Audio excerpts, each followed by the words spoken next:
على اللاعب دائما الاختيار بين السرعة والأمان، الاثنين معا مع كاسبيرسكي الجديد. أوف يا لها من سرعة! جاهز للعب؟ لنختار الشخصية. رائع جدا، لكني أشعر بشيء ناقص. سنحافظ عليه في أمان من أجلك. كاسبيرسكي الجديد يحمي صورك وكلمات المرور وأرقام بطاقاتك الائتمانية، فإذا كنت مهتما الهاكرز يهتمون أيضا. محاولة جيدة.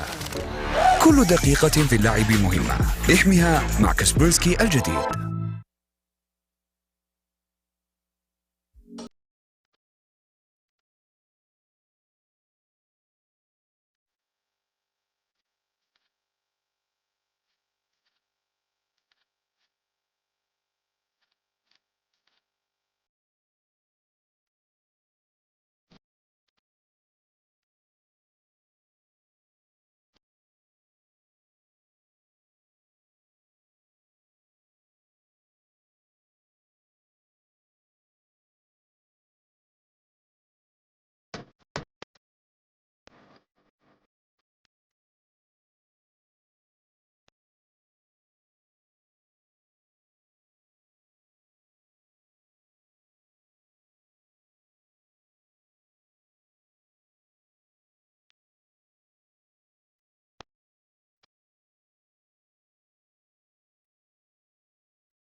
نقدم لكم كنتاكي كرانشز في 3 نكهات مختلفة: بيبر مايو، داينامايت، اوريجينال مايو. اختر الكرانشر اللي تحبه، متوفر الآن في كنتاكي.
نقدم لكم كنتاكي كرانشز في 3 نكهات مختلفة: بيبر مايو، داينامايت، أوريجينال مايو. اختر الكرانشر اللي تحبه، متوفر الآن في كنتاكي.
على اللاعب دائما الاختيار بين السرعة والأمان، الاثنين معا مع كاسبرسكي الجديد. أوف يا لها من سرعة!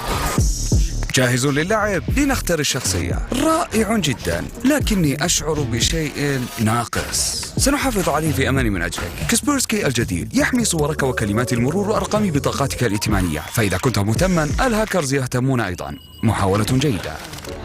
كل دقيقة في اللعب مهمة، احمها مع كاسبرسكي الجديد.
سايكو في سامر اللام بدري هذيك وكواتس نزل بالبيك.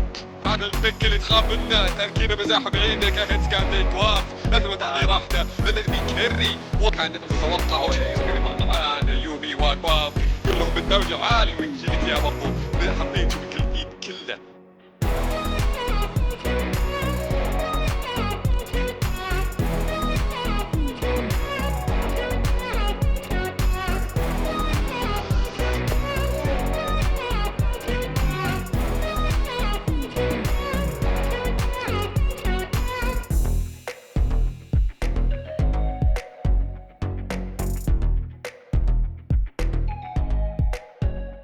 بدون تانك هذيك.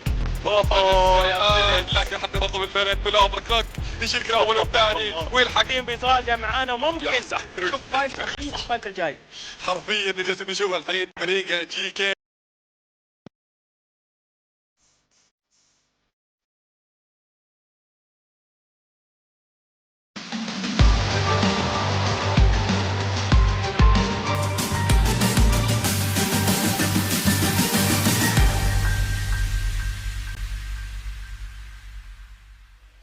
السلام عليكم ورحمة الله وبركاته. أهلا وسهلا وحياكم الله وبياكم جميعا أعزائنا الحضور ومشاهدينا الكرام في كل مكان.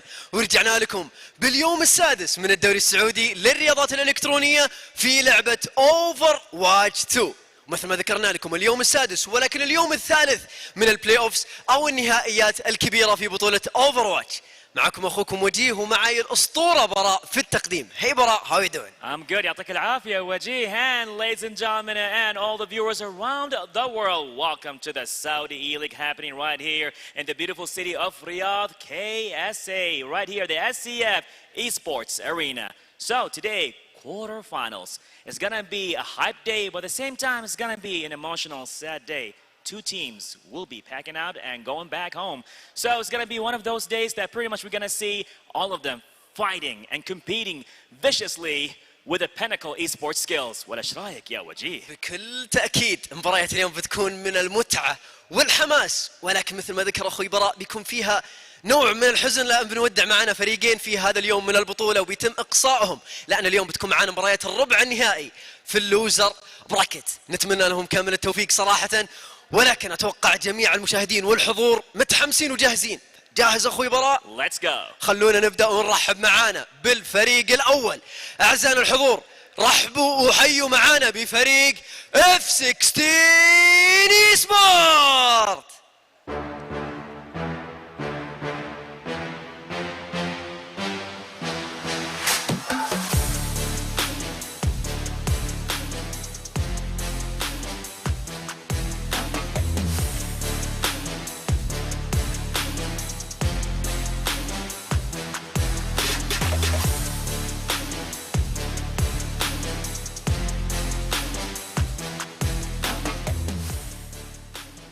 Ladies and gentlemen, right now, for their competitor taking place right now in this first match of the day, let's hear it for the Vicious Esports!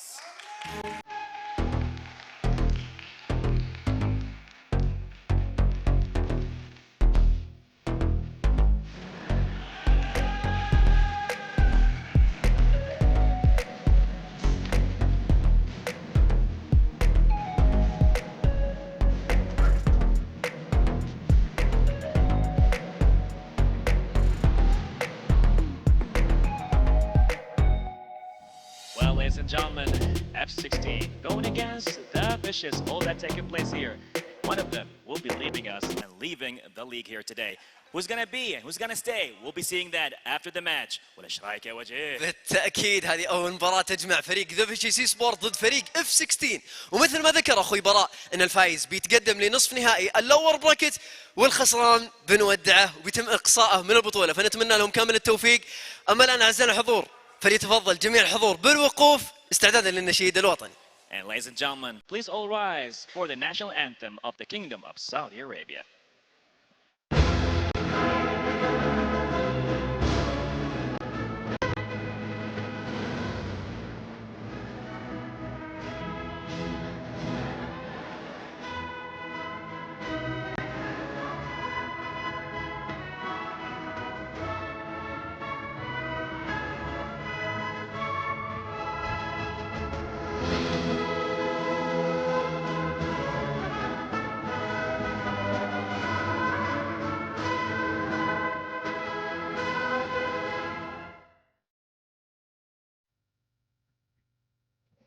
Welcome to the Analysis Desk, brought to you by STC Play. I'm Commander X, I'm joined by Chris, and we're here for Elimination Day, Chris.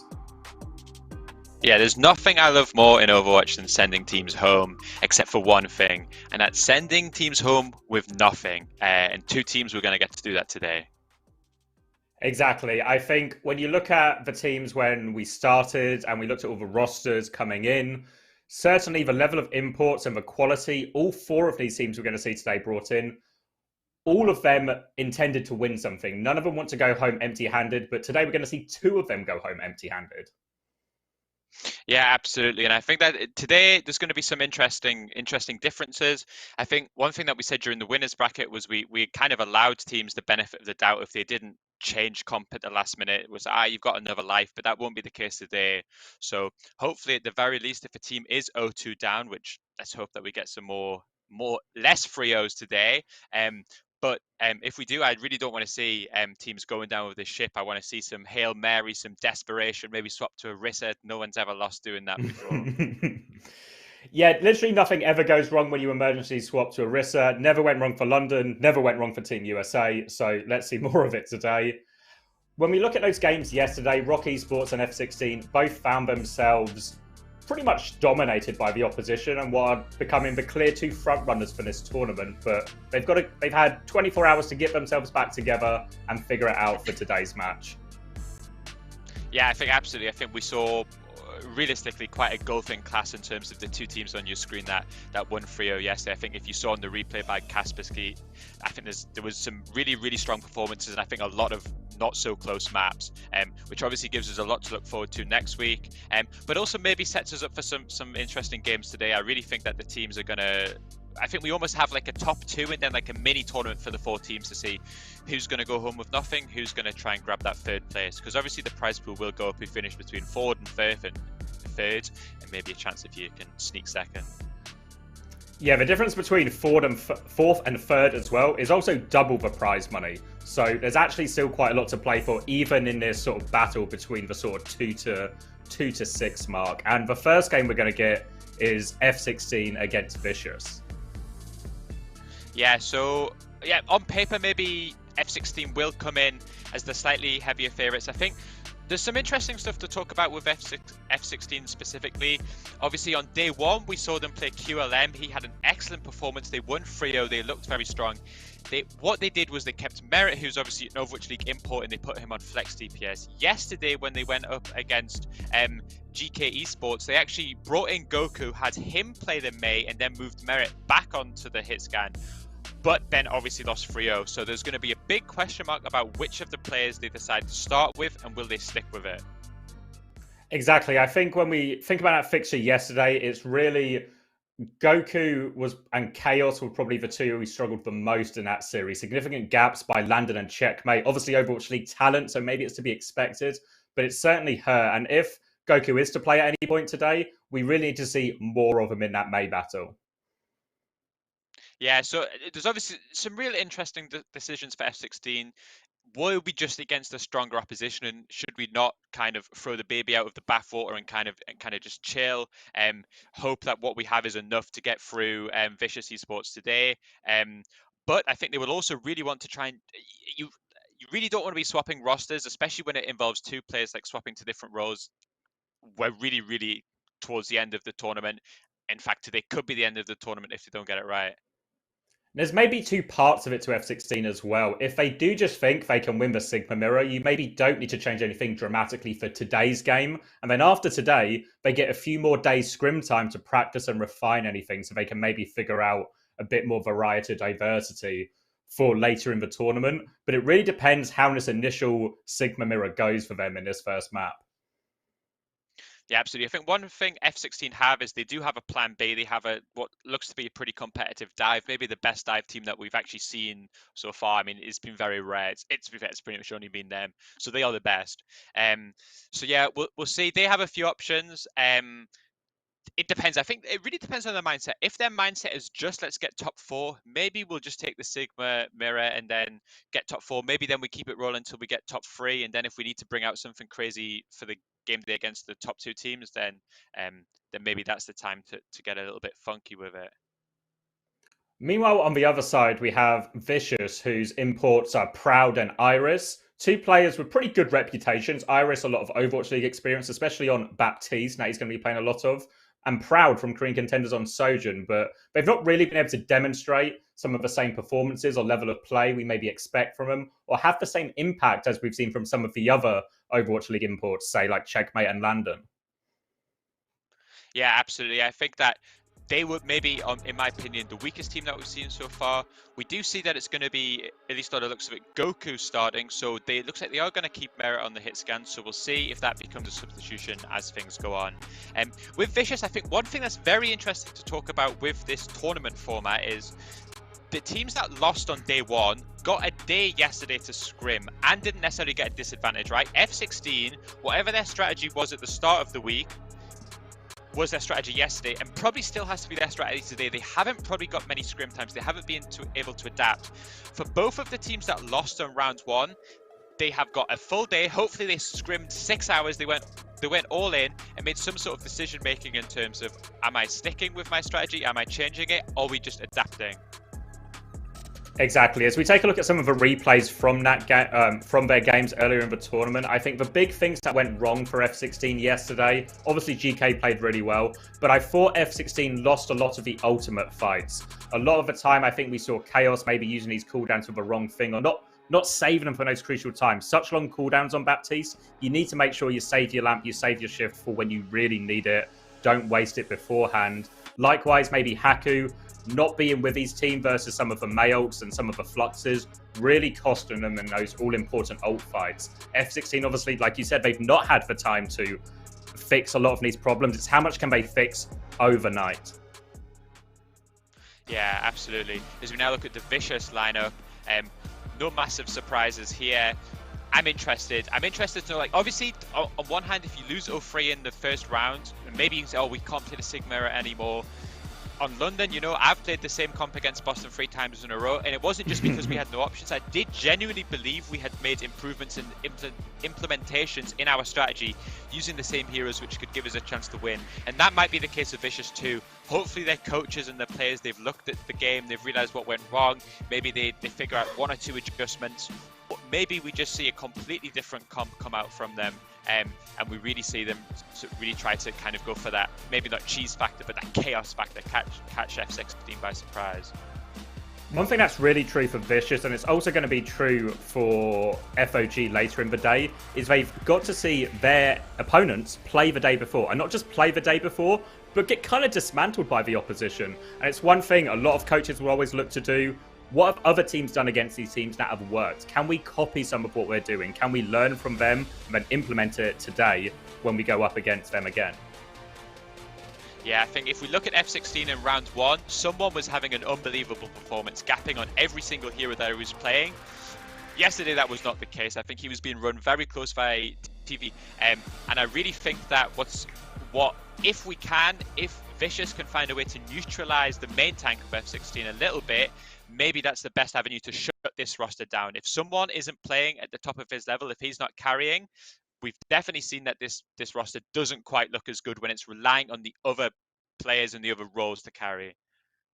Exactly. And a lot of that focus is going to fall onto I Love You, who is going to be in that Sigma matchup against him for maybe a lot of this series. And it's going to be really on whether he can match that Overwatch League level. We saw TVNT do it yesterday, but it's no easy task. TVNT maybe made it look easy at times, but a lot of pressure on I Love You to go toe-to-toe here today.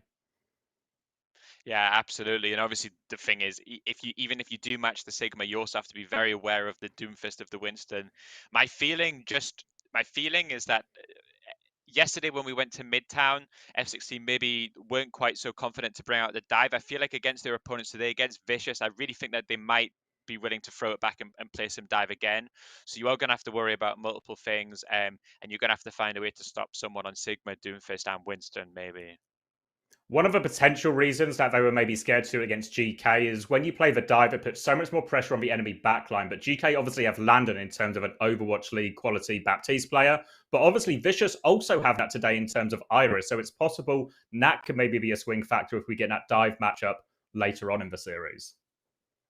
Yeah, absolutely. I feel like we don't really know how the scrims have gone from either team, and I really feel like, especially if these teams have scrimmed a little bit last week, they'll have like this internal. They probably even have spreadsheets, and they'll have win rates, and they'll be saying against this team or dive 70% of the time it's running. For us, in my experience in my career, there was teams that were happy to play a certain comp against, and times when we're maybe scared to play against a certain comp against a certain team.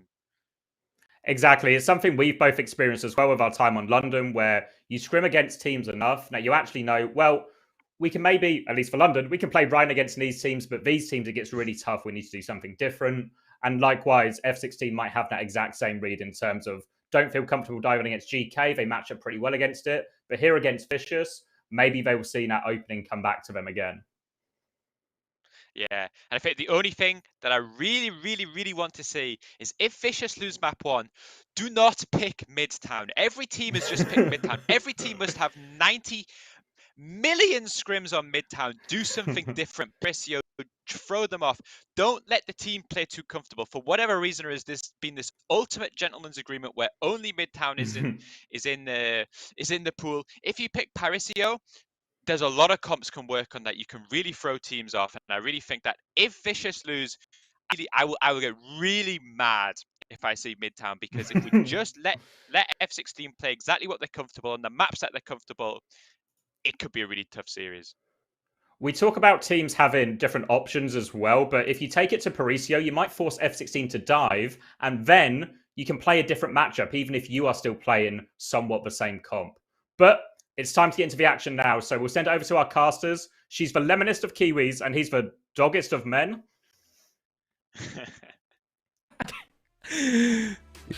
the doggest of men. Aren't you sick of that? Also, so cursed that Christopher is just lurking behind Commander like that. I need to put a picture of you up there. No, I know you're always watching.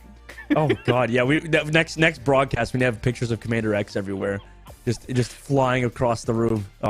Lemon, today's matches are going to be a lot of fun. You know, both of these teams are in a very similar situation, kind of not as strong performances as they would have liked in the upper bracket. So this is their bounce back game, right? I mean, a little bit more practice, more time together, and I think they've needed it. So a lot of this time should work both teams' favor. Yeah, F16 are the favorites coming into this. Just with having a much more experienced frontline makes a whole lot of a difference, especially in this meta. If you're Sigma's the one that's still standing, you're going to have a better time. But F16 kind of uncharacteristic. I wasn't expecting the 3-0 loss yesterday against GK, but I know our analysts were going back and forth on whether it was going to be GK or Twisted Minds who were going to win the whole tournament, while F16 are still trying to sit at the big kids table. But for F16 to not take a single game was surprising. Yeah, that was really surprising because, you know, our talent they have on their team with how many different things we've heard from behind the scenes, right? You would assume this team would do pretty solid and kind of make it further than they have so far in the upper bracket, right? And this kind of got back to what I was talking about yesterday a bit, Lemon, where F16 seems like they're like the kryptonite to Twisted Minds, but they have to get only against Twisted Minds, right? So every other team that they play against in these tournaments, at least last season, you know, they don't do as well against. Obviously, with GK 3-0ing them, that's a huge, huge deal for this team that really, you know, kind of wants to have that matchup versus the favorites of the tournament, right? And maybe with this game against the Vicious, they can have that bounce back game. It can really show us why they have like that talent, like you mentioned, with Merit and someone, because if you're going to have, you know, the MVP, one of the top guys in the entire scene, someone, you know, as your main tank player, you don't want to let him down, right? You're going to have to step up, get to his level, and kind of help him a little bit. Because yesterday, as we watched Lemon against GK, it was just kind of the someone, everybody else disappeared a little bit. But who is appearing is QLM alongside Marriage. I find that interesting to have the double hit scam, because we saw a bit of Goku yesterday and his shenanigans being on the Mei and going on these heavy flanks. The analyst pointed out the heavy flank style that F16 had. Along with the Lucio of Haku, we saw a lot of that creativity on Midtown in particular. While as Vicious, it's about going out with a bang, or at least getting as far as you can. I think this is a really tough task to go up against. Well, you got an Overwatch League level tank and an Overwatch League level DPS of Merit. Yeah. And not to discount what Iris can do, but a BAP can only do so much, and then you still gotta heal. So and then the other guy's on Lucio trying to escort people around. So we'll see if the Vicious DPS can keep up with really one of the final bosses of this bracket.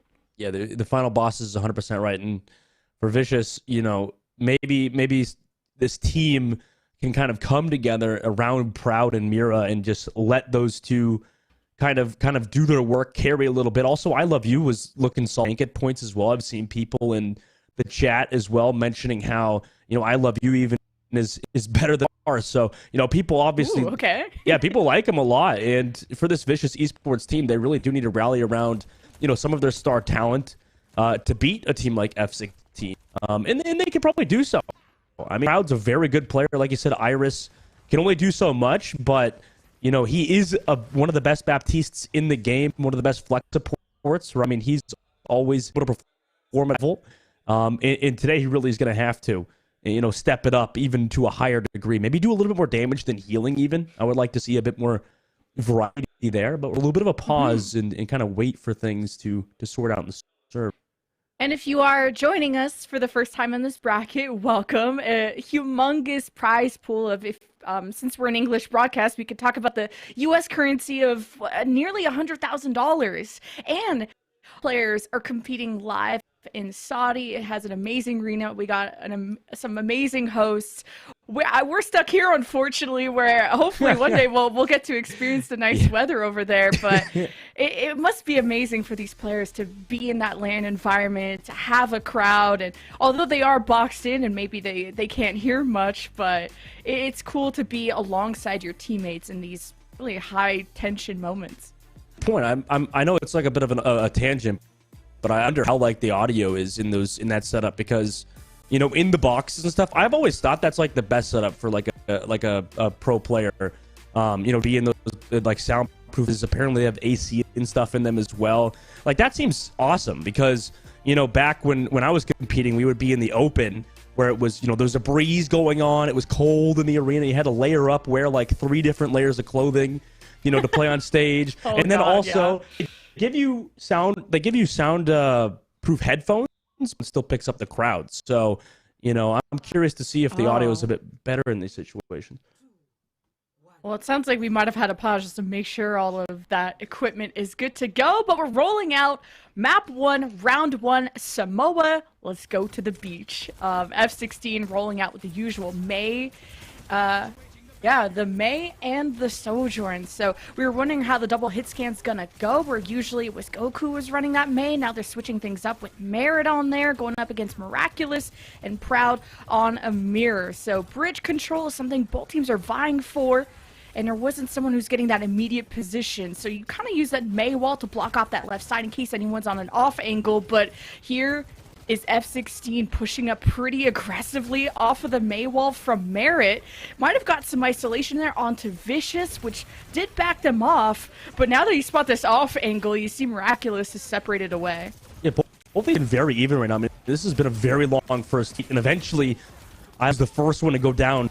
It's that point of F16 kind of as a unit dropping towards the objective, and Proud does trade back QLM, but at this point, they've already gotten the flip, and F16 going to stay. Yeah, this was a pretty back and forth fight, and now it'll be up to the Ant Matrix next fight, and Chaos has his, Iris is about to have it, and sometimes you can really overextend out of this hut, but you don't want to get picked either. No, yeah, you don't want to get picked off, especially since F16 have a lot of ultimates too, so they can use that pressure against as they come back, but at least with Vicious, they're about 80% on most ultimates, while QLM's lagging behind Sojourn. All right, you see on the right, Chaos has his tank, someone just guarding that side room, and a blizzard is thrown from Miraculous. Someone is frozen, and the immortality was well placed from Chaos, and Merit threw a blizzard of his own. Sorry, to try to stop the follow-up from Vicious, but it was really too late. F16 pretty dead in the water, but they have a good start of about 50%. Now Vicious just chasing the stragglers who are extending the lead for where they can. Now Vicious will be back in control.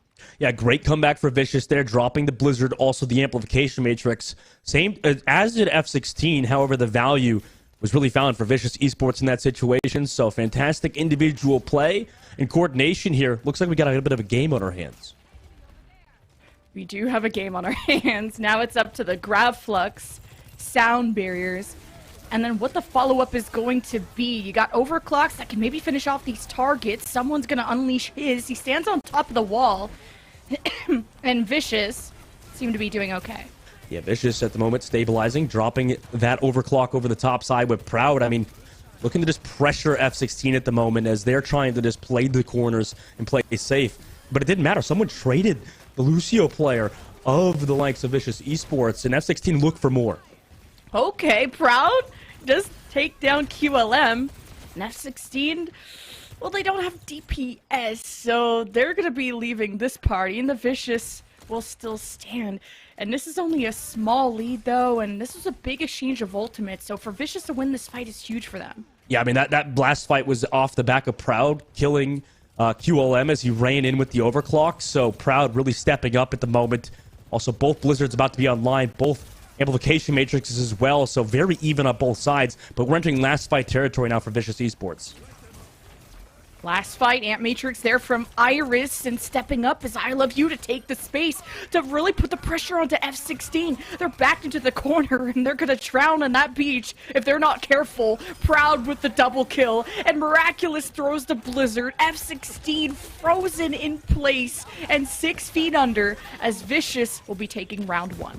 Yeah, I mean, what a round for Vicious Esports, going up 1 on Samoa. As there's a little bit more delay towards the objective, but, you know, eventually this Doomfist will go down. You know, Vicious Esports looked a lot better than they did yesterday. Amp Matrix on the outside. I mean, they're still making this scrappy here, Lemon. They both have immortality kills. They're sustaining a little bit, but surely this fight won't last 20 years like, you know, on certain maps.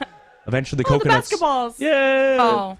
The coconuts. Maybe I have no vision. I need a better prescription. Do you like coconut, Lemon? Are you a coconut fan or no? No, it's actually awful. So I hate to say I agree with you. I'm sure there's going to be a lot of... But so is basketball, but we might disagree on that. I'm a big basketball fan. We gotta avoid references, though. You know, they don't want to start bringing up sports ball in these Overwatch games. But Vicious Esports, you know, really looked good in that first round, Lemon, compared to how they've previously looked. Maybe F16's on the back foot now on Samoa. Yeah, and we go to Volcano where this is very, very close range. We've even seen some teams opt to run the Reinhardt, but the Mei is extremely strong here with how kind of tight some of these choke points are and how good and valuable the Mei walls are.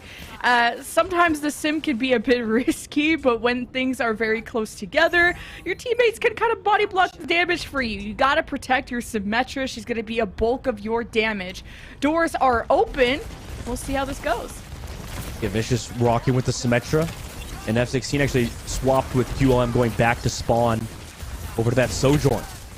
Even fight for both teams now. I mean, looks like Vicious have that kind of middle side of the map, so they technically have the positional advantage and can make the move with the teleporter if they want to.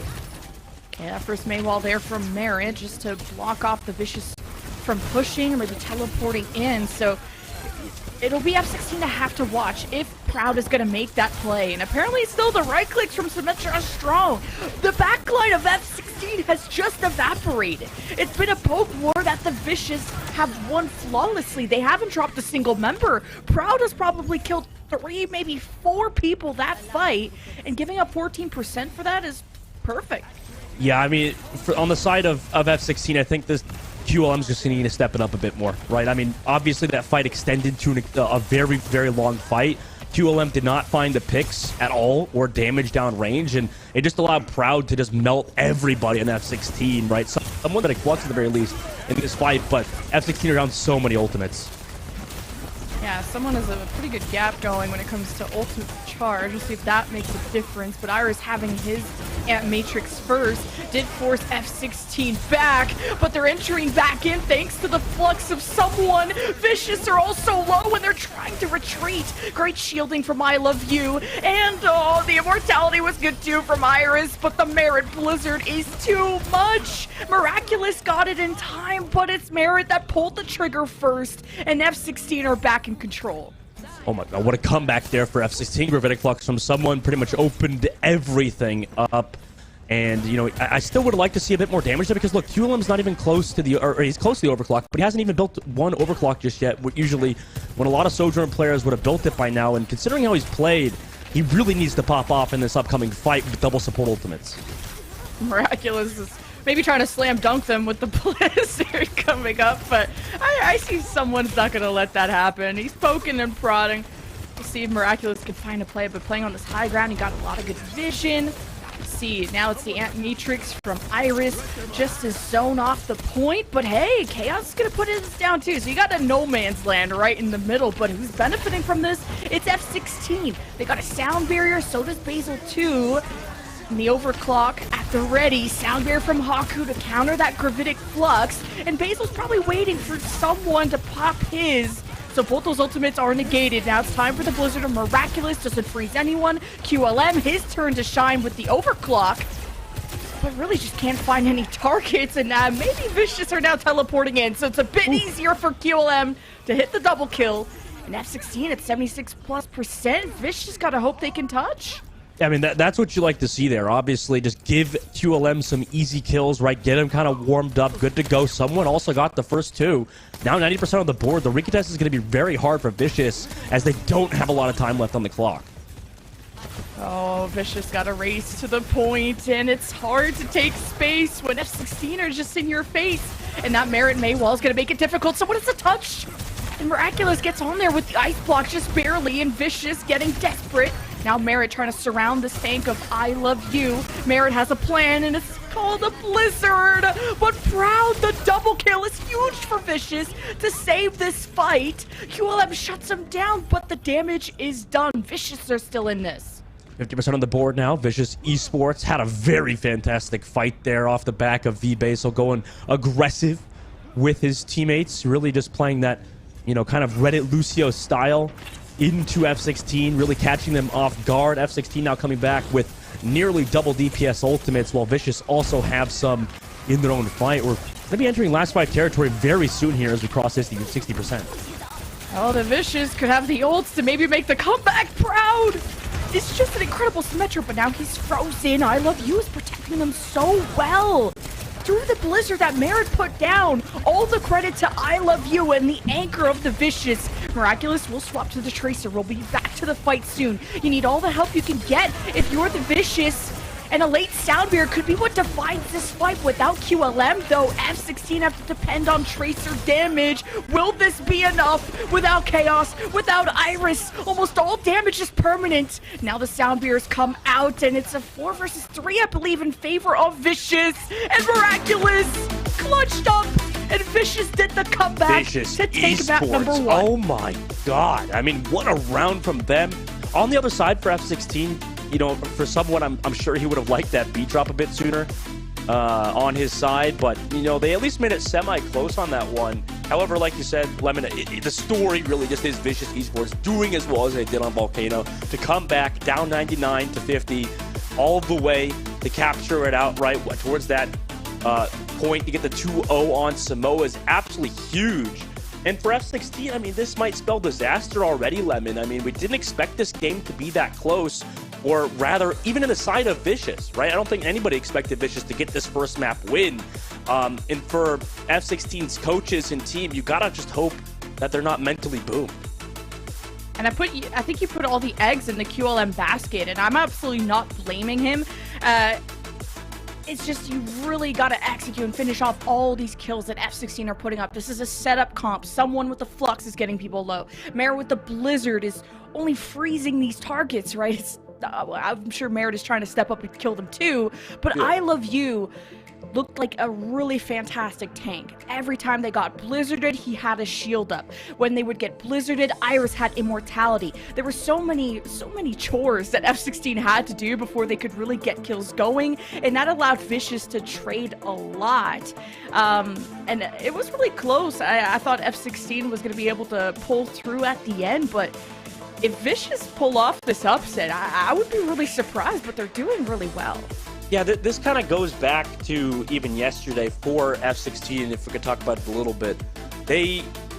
really are swapping up their composition again, right? This is the third time they're making another comp swap. They're putting Merit back over to the hit scan, and obviously they've got their boy, or sorry, not hit scan, sorry, the Mei, and then they got QLM back on the Sojourn. Whereas yesterday it was the opposite, right? We had Goku in, like you said, and then we had Merit back on the Soj, and then the day before it was this comp with QLM on the Soj and stuff. So they've obviously just lost faith in their composition or something, right? I mean, it's just like the moment you try to kind of backtrack is the moment you're kind of doomed. I don't know. Like if you make that change, you either got to stick with it or it's just over. Like, I don't know. You can't just constantly... You're so pessimistic. Well, You're so pessimistic. Well, you no, gotta change to get better. No, it's right? true. No. This is why even in Overwatch League, back when GOATS was a thing with 3 tank, 3 supports, everybody's like, oh, mix it up, change it up, right? But what happens is you change it up once in a tournament, right? Like only a few days in, and then you try to change it back again. It's just like you're already kind of working against time. And this is what makes Overwatch such a unique and such a hard esport, is because with patch changes happening right before tournaments, with a lot of these teams maybe not having the scrim time they would like, everything changes on a day-to-day basis. And if you make one wrong move as a team, as a coaching staff, it's just over for you, right? You're out of the prize pool that we talk about so much. Top 4 is huge for these teams. And F16 was expected to get that top 4, so they're desperate to make those composition changes. And like I said, that's just, it might be a little bit too fast and too much for this team. Yeah. And this might be a hot take, but I'm a firm believer in the state of Overwatch that it's not who you play, it's how you play. But I think to improve how you play a hero, it takes a long time. Like whether you got to refine your mechanics, really understand the role, try and come up with different ideas of execution or positions around the map. That maybe takes a long time. And when you're in a bracket like this, you're in the lower side of the bracket now. You don't have time to look at all these micro things that you're doing wrong. And who knows if all the teams have coaches that are able to do these one-on-ones or whatever. So the quickest thing I think you could try to do to improve, to maybe change your results, whether for better or for worse, is to put people on different heroes and different roles. And I think our analysts would agree that if Merit is, let's say, your best player, you need to put him on your on a carry role, whether it's a Sojourn, a Symmetra, because Proud, I think, put them in the dirt when it came to Symmetra. Like, he was going off. Oh yeah, he was popping off. I like the more positive review, like kind of look at it as well too. We're the good cop, bad cop, you know. Yeah, exactly. Yeah, and for F16, they want to take us to to harp back on what the analyst was talking about. To bring us to a different map, right? I mean, we've seen so much Midtown so far. We've seen a little bit of Blizzard World, and we're going to see it again today. For a good reason, I think, right? I mean, you probably could talk about it a bit more, but for F16 to take us to a map that isn't Midtown, obviously, that's weird. It's definitely weird, right? It's definitely weird, but they've probably got a strategy for it, right? You would think, because I thought they looked really comfortable. When I see a team with some set comps, I'm like, oh, they look like they do their homework. They look like they read. And that's the Doomfist on defense, the Winston on offense. They had a set plan for Midtown, and I wonder if the lot, because I remember F16 ran that in their first match, and then they ran the Sigma Mirror against GK, and they weren't happy with their results. So maybe, like you said, just switching up their composition. Now they say, screw that map. Let's just go to a whole different map and see how that one goes. And maybe F16, like the analyst said, they have a fallback plan of the dive, and we'll see if they stick to that, though.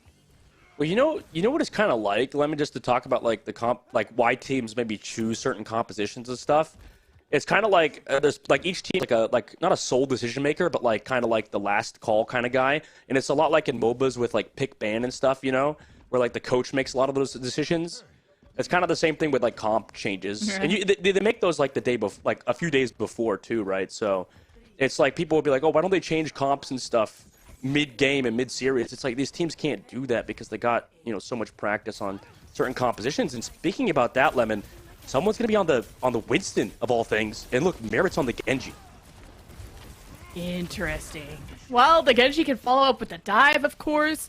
The Sojourn can get up in someone's business, too. The jump, although It's a bit inty, in my opinion. The Sojourn, I like to escape. I don't like to entry. Speaking of entry, someone's trying to zone off that high ground, but was just on the edge, tried to jump down, and did some good initial damage where QLM got an execution, but I Love You was able to step up while someone was missing, and I Love You just got to dismantle the rest of F16, but the front battle was won by Merit and someone in the end, despite maybe lacking some help, and F16 will come out with the point. I mean, at this point, F16, pardon my French, but they just decided, screw it. Epic kind of just put someone on the Winston and just have him carry. He went down to like 1 HP, and alongside Merit, they got it done, like you said. And now they're going to have ultimates for next fight with 5 minutes and 20 seconds on Streets Phase Blizzard World. That's already a great start. Yeah, the Mei and Bastion swap, interesting. If you can lock someone in Merit out of the fight, or really into a fight where they don't have any reinforcements, maybe you can have an easier time with the 5 versus 2. Then you got a Bastion, and that's just the counter to Winston. You're just gonna shred that monkey apart. And Vicious are suffering right now because it seems to not matter when Merit has a deflect up in a Bastion's face, so F16 are smooth sailing. Yeah, they are. I mean, Vicious Esports tried to hold that choke point. Unsuccessful, obviously. When you have Merit and someone diving you consistently, it's always going to be hard. Obviously, Miraculous was trying to control the choke, but you can't really get a good Mei wall against the dive team just because of all of the mobility that they have. And, a lot of their ultimates aren't really going to get a lot of value versus a dive team either, because what's the Blizzard going to do when a Winston can just jump out of it? Genji could dash, Sojourn can slide, right? Brig could bash. Ooh. Nanoblade now. Look at him go. Oh, it's old school, but I love it. Through the immortality, through the fire and the flames, Merit with the swap. If it's broke, you fix it. You gotta change it to do so. And someone says, get back in your nest. And F16 haven't lost a fight. Like, they're doing great. Absolutely beautiful Nanoblade. Vicious Esports had held on to some ultimates, but they can touch the payload. Yeah, it's a few more meters to go. And Vicious have all these ults. Oh! It's only the Ant Matrix, but QLM is just on top. And I Love You didn't know this in time. Couldn't move the shield to block the damage. And of course, when everyone's low from Vicious, Merit can just get dash resets like crazy. I hate the Blizzard. And point B is cap. We can just ignore it. Yeah, this is looking dicey now for Vicious. They're gonna swap I Love You to the Diva, Proud to the Sojourn, Miraculous on the Tracer. Of all things, I mean, we're getting wacky here, Lemon, today in the lower brackets. I mean, it's absolutely wild what both teams are trying to do right now, and I like what F16, QLM getting a fantastic overclock there is huge.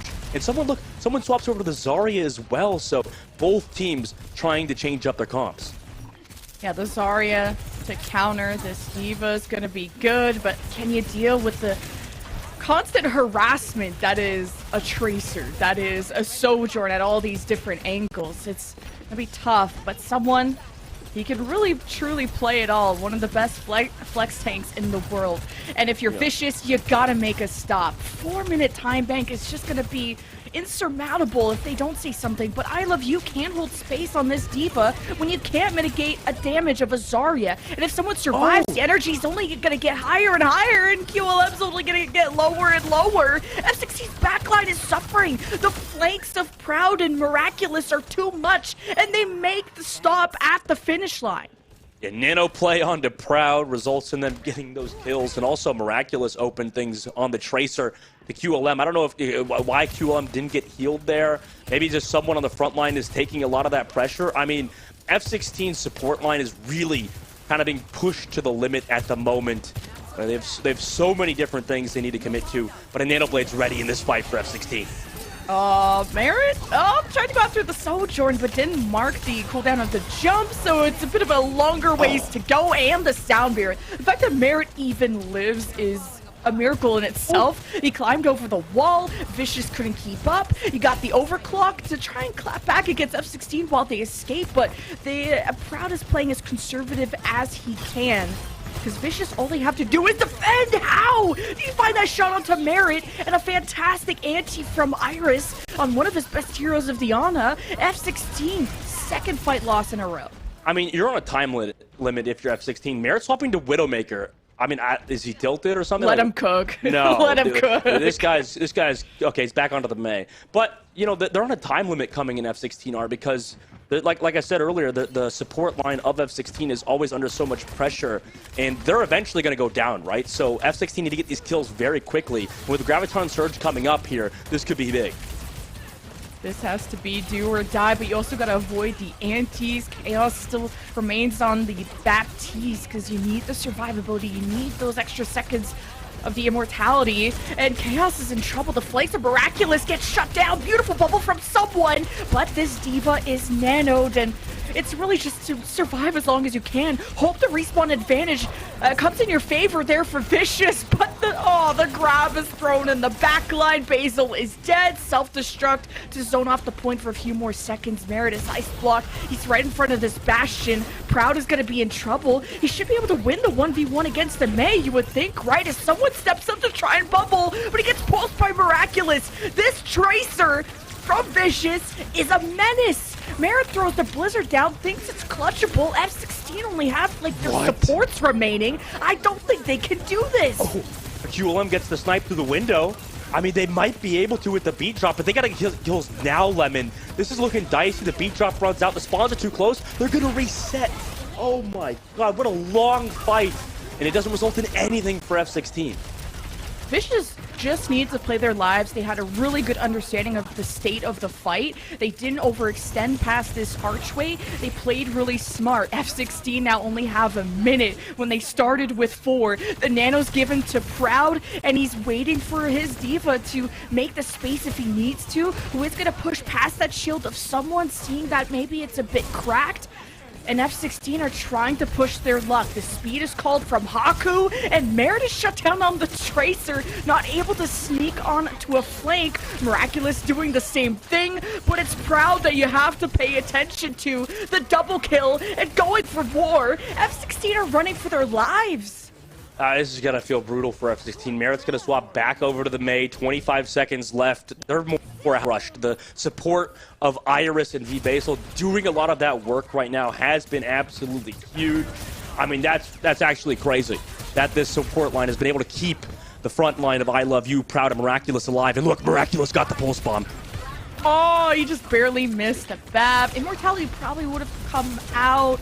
Either way, F16 not believing in the Zarya, obviously hoping the Flux could be what spells doom, aiming for this BAP there of Basil, and someone dies before he could drop it. Soundware from Haku doesn't hit the team. Now it's a battle of two Sojourns, 3K versus 3K, and who's left but no F16 members? They had like 4.5 minutes for this, and they get nothing done. It's the defense that never ends. I'm in awe. I'm just gonna come out and say it. If I'm someone, I'm very tilted right now. I am peeved. I am angry. You know, there's how many different adjectives can I use to describe what's going on in someone's head right now? Because like, how are these fights going on for so long? How is he creating so much space and they're not able to get any value? It's just. The fight should have been over at like 2 minutes and 30 seconds on the clock, and it went for like, the fight itself went for about 1.5 minutes. Like that's crazy. Yeah. You know, you gotta hope if you're F16 side to get a little bit more support out of QLM in the support line. Maybe on defense it'll be a bit easier. They did get it quite far. 110 meters is definitely no slouch on Blizzard World. So they can hold relatively well here, but on the side of Vicious, if somebody like Proud is doing as well as you got to be worried, especially Miraculous too, Lemon. You talked about him on the Tracer. He looked really good. So good. How many opening picks did we see out of that guy? He's gotten like 3, 4 on that third phase alone. So Vicious are looking really good. Yeah, like Miraculous is making someone look like Humegalol because he's making him swap.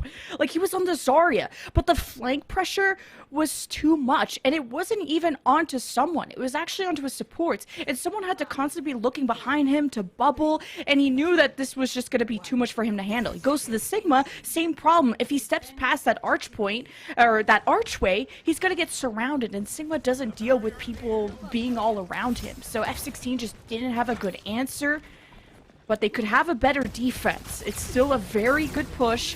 The Vicious will have Symmetra to try and rotate and get around, and someone punches in, and I guess they're gonna ignore him for... Oh, he actually punches out.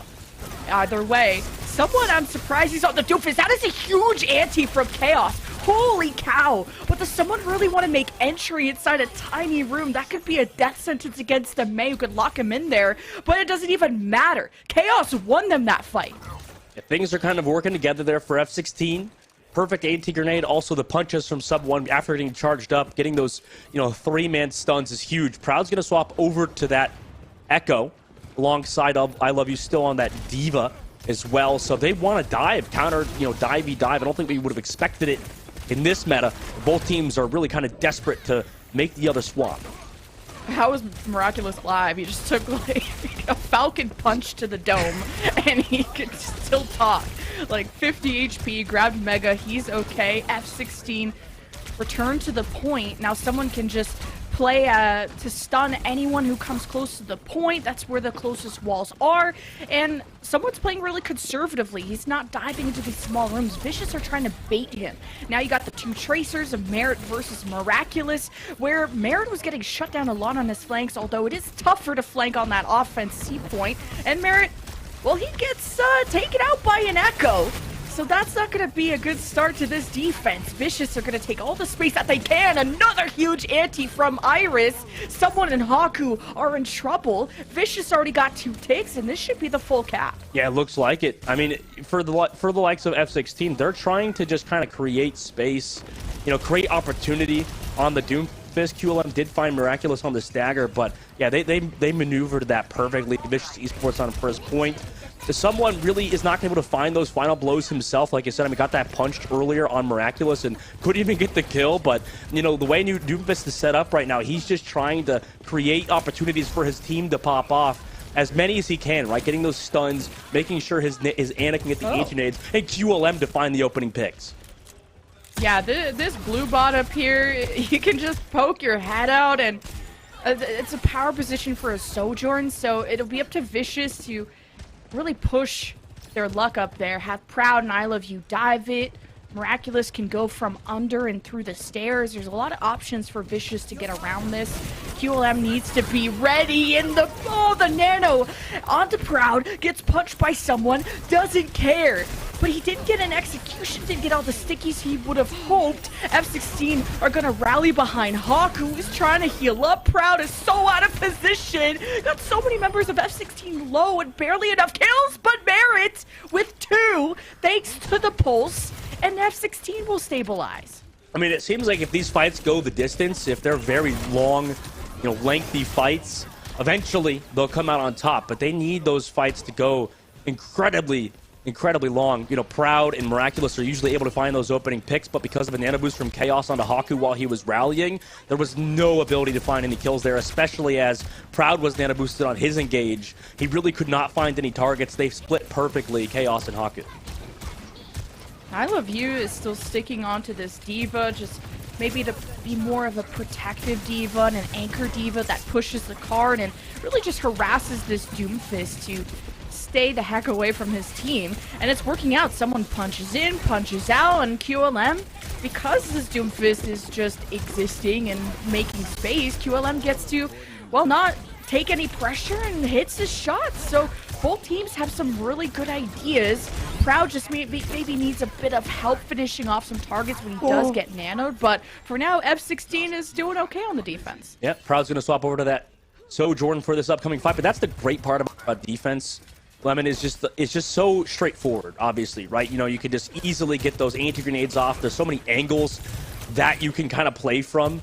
As the entire team, Ana's for anti-grenades, obviously Sojourn's to build up the railgun charge, so the onus is all on the attacking side to maybe catch F16, making a mistake, potentially with Merit on his flank playing a bit too aggressive. But as it stands, they've been playing very well on the defensive side. Yeah, probably realizing that QLM was too far away to really access. So Proud is like, okay, screw this Echo. I need something to contest that long range, because maybe Miraculous needs more help. Either way, someone gonna return back to his team, so some progress being made by the Vicious, but it's such a slow grind, so you're at a disadvantage when it comes to the time bank. Iris did also use a nano, which didn't really kickstart anything.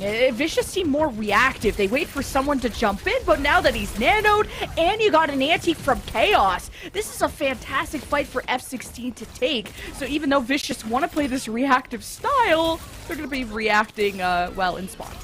Yeah, I mean, that was perfect game planning from F16. They saw that that Iris nano boosted Proud, and then Vicious got no more value. They didn't really have a game plan after, you know, the disengage happened for F16, and they came back in with their ultimates. You know, a good Overwatch team is a lot like a good lock. You need multi-layers, you know, multi-chambers available to kind of stop the other team from doing what they want. And Merit, what a huge pulse bomb as well. Yeah, there's so many little rooms that can flank on this defense when you least expect it. So I don't blame the supports or the Vicious for getting hit by that, because you're kind of focused on team planning and team fight planning here. So Vicious, see if they can even get to this high ground. They know where someone is, and he's ready to slam dunk at any point. So Vicious can maybe play that Mega Pack room to see if they could bait someone into it, but he just hasn't fallen for that trap. He plays his life well. Now you got QLM with the overclock, so Vicious gotta hide, but I Love You's just out in the open. He's trying to push the car. There's no getting out of that. No! He'll use the self-destruct and somehow catches someone. That's insane, but that's an opening that Vicious can take. Also with the rally to help negate some of that anti-nade pressure. So the Vicious will move on, and it's overtime. It could be F16 evening up the series, and QLM is just unstoppable on this high ground. You gotta see I Love You try and contest that, but he's worried about the objective, and Miraculous and I Love You are just in panic state. But this is QLM's realm, and F16 will be tying the series. That's how you play Blizzard World defense. Second phase, controlling that high ground at the very end. Like you mentioned with QLM, is sitting above the high ground, getting value. Chaos as well with the sleep darts, anti-grenades too. I mean, it was just perfect game planning, cooldown usage, positioning from them. You know, everything the Vicious tried to do was just countered by F16 based on either positioning or how they were playing. Someone constantly disrupting those flanks. We talked about the high ground to kind of get shut down from the side of the Vicious to control it potentially, but they were always just like stopped by either someone or Merit on those flank angles, right? It was just so disruptive, and really that stopped the Vicious from everything they attempted to do. And you know, obviously, to take a look at the highlights, that was incredible work from F16. And they had a better plan for Merit. We needed to see him on more of a carry hero. So then they had a Nano Blade, which is a great win condition. Merit knew how to play that well. And then went to the Tracer, where Blizzard World is such an open map. This was F16's choice. And Merit was able to find better flanks on the defense. Obviously, it's a bit more favored in that regard. Struggled on the point C, which, you know, it's A-, why no A+, like, it's fine. F16 still had a good push. And then it came up to QLM really stepping up. Like, I was a bit worried about his performance on Samoa, but Samoa is obviously a lot smaller of a map compared to Blizzard World, and you saw that when QLM had some peace and quiet, he was able to hit those shots. He didn't have to panic and watch his back. And then when Merit's involved in outputting that DPS, it was a lot easier for F16 to find that success. So this is going to be a tight series after all. Yeah, it might just be. Obviously, we're going to need to see a map that maybe the Vicious like, that can maybe shut down high ground easier.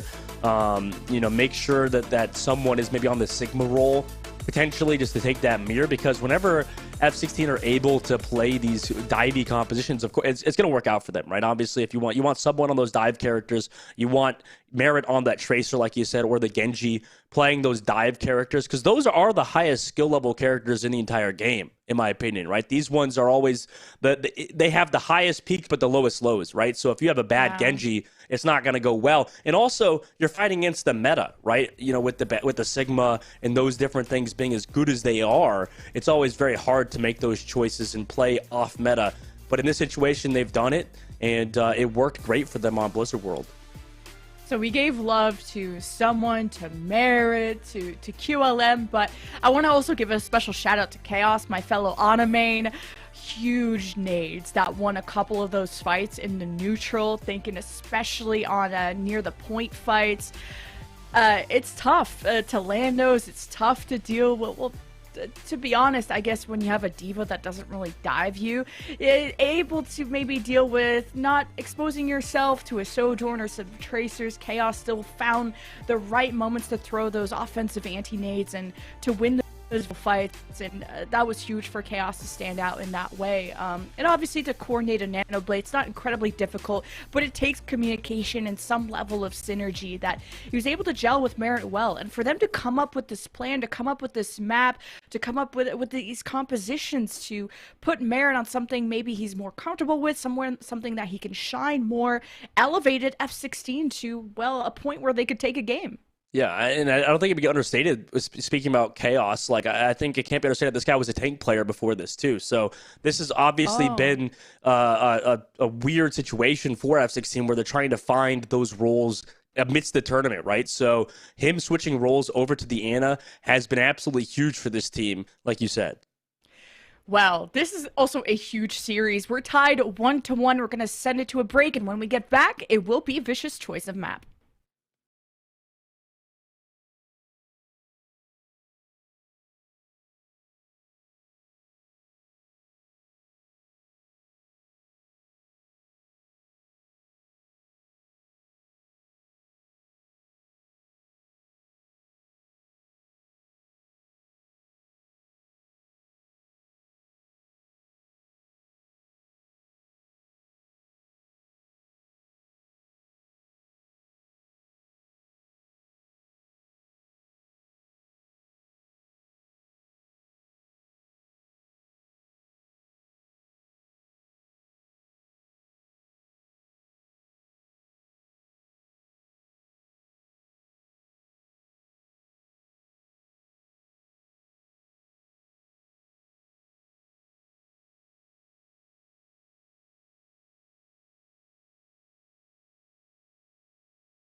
Welcome back, everyone, to the Saudi eLeague. We have more maps to go.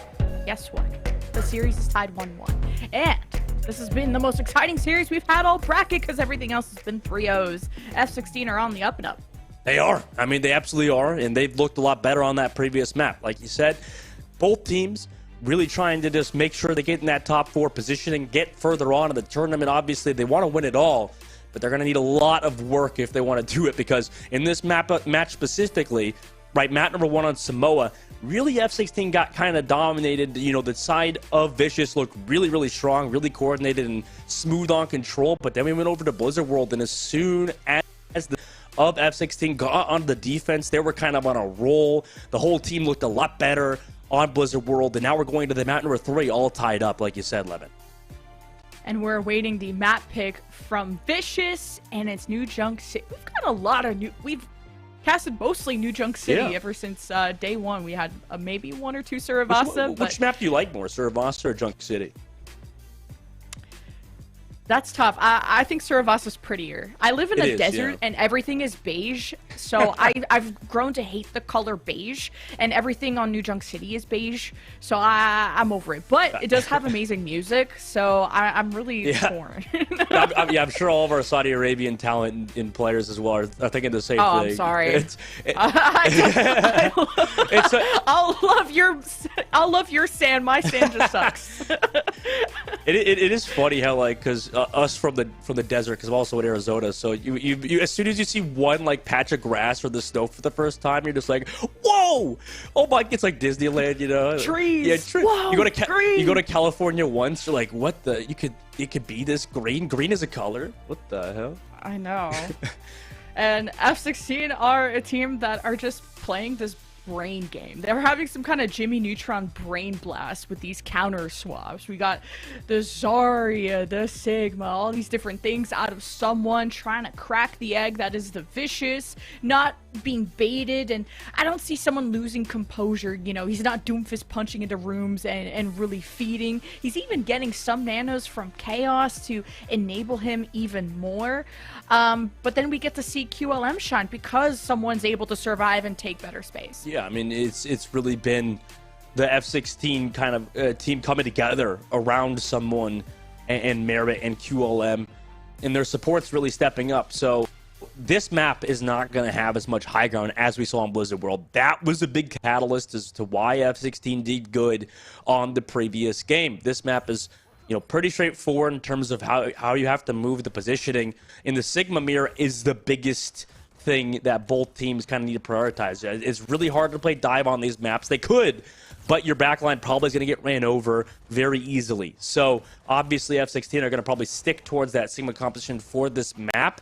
However, the Vicious proved on Samoa that they are the better team on that composition thus far. It was somewhat close, so things can still change. Maybe F16 can figure out some of their kinks, you know, kind of work it out, you know, understand how to play this composition a little bit better.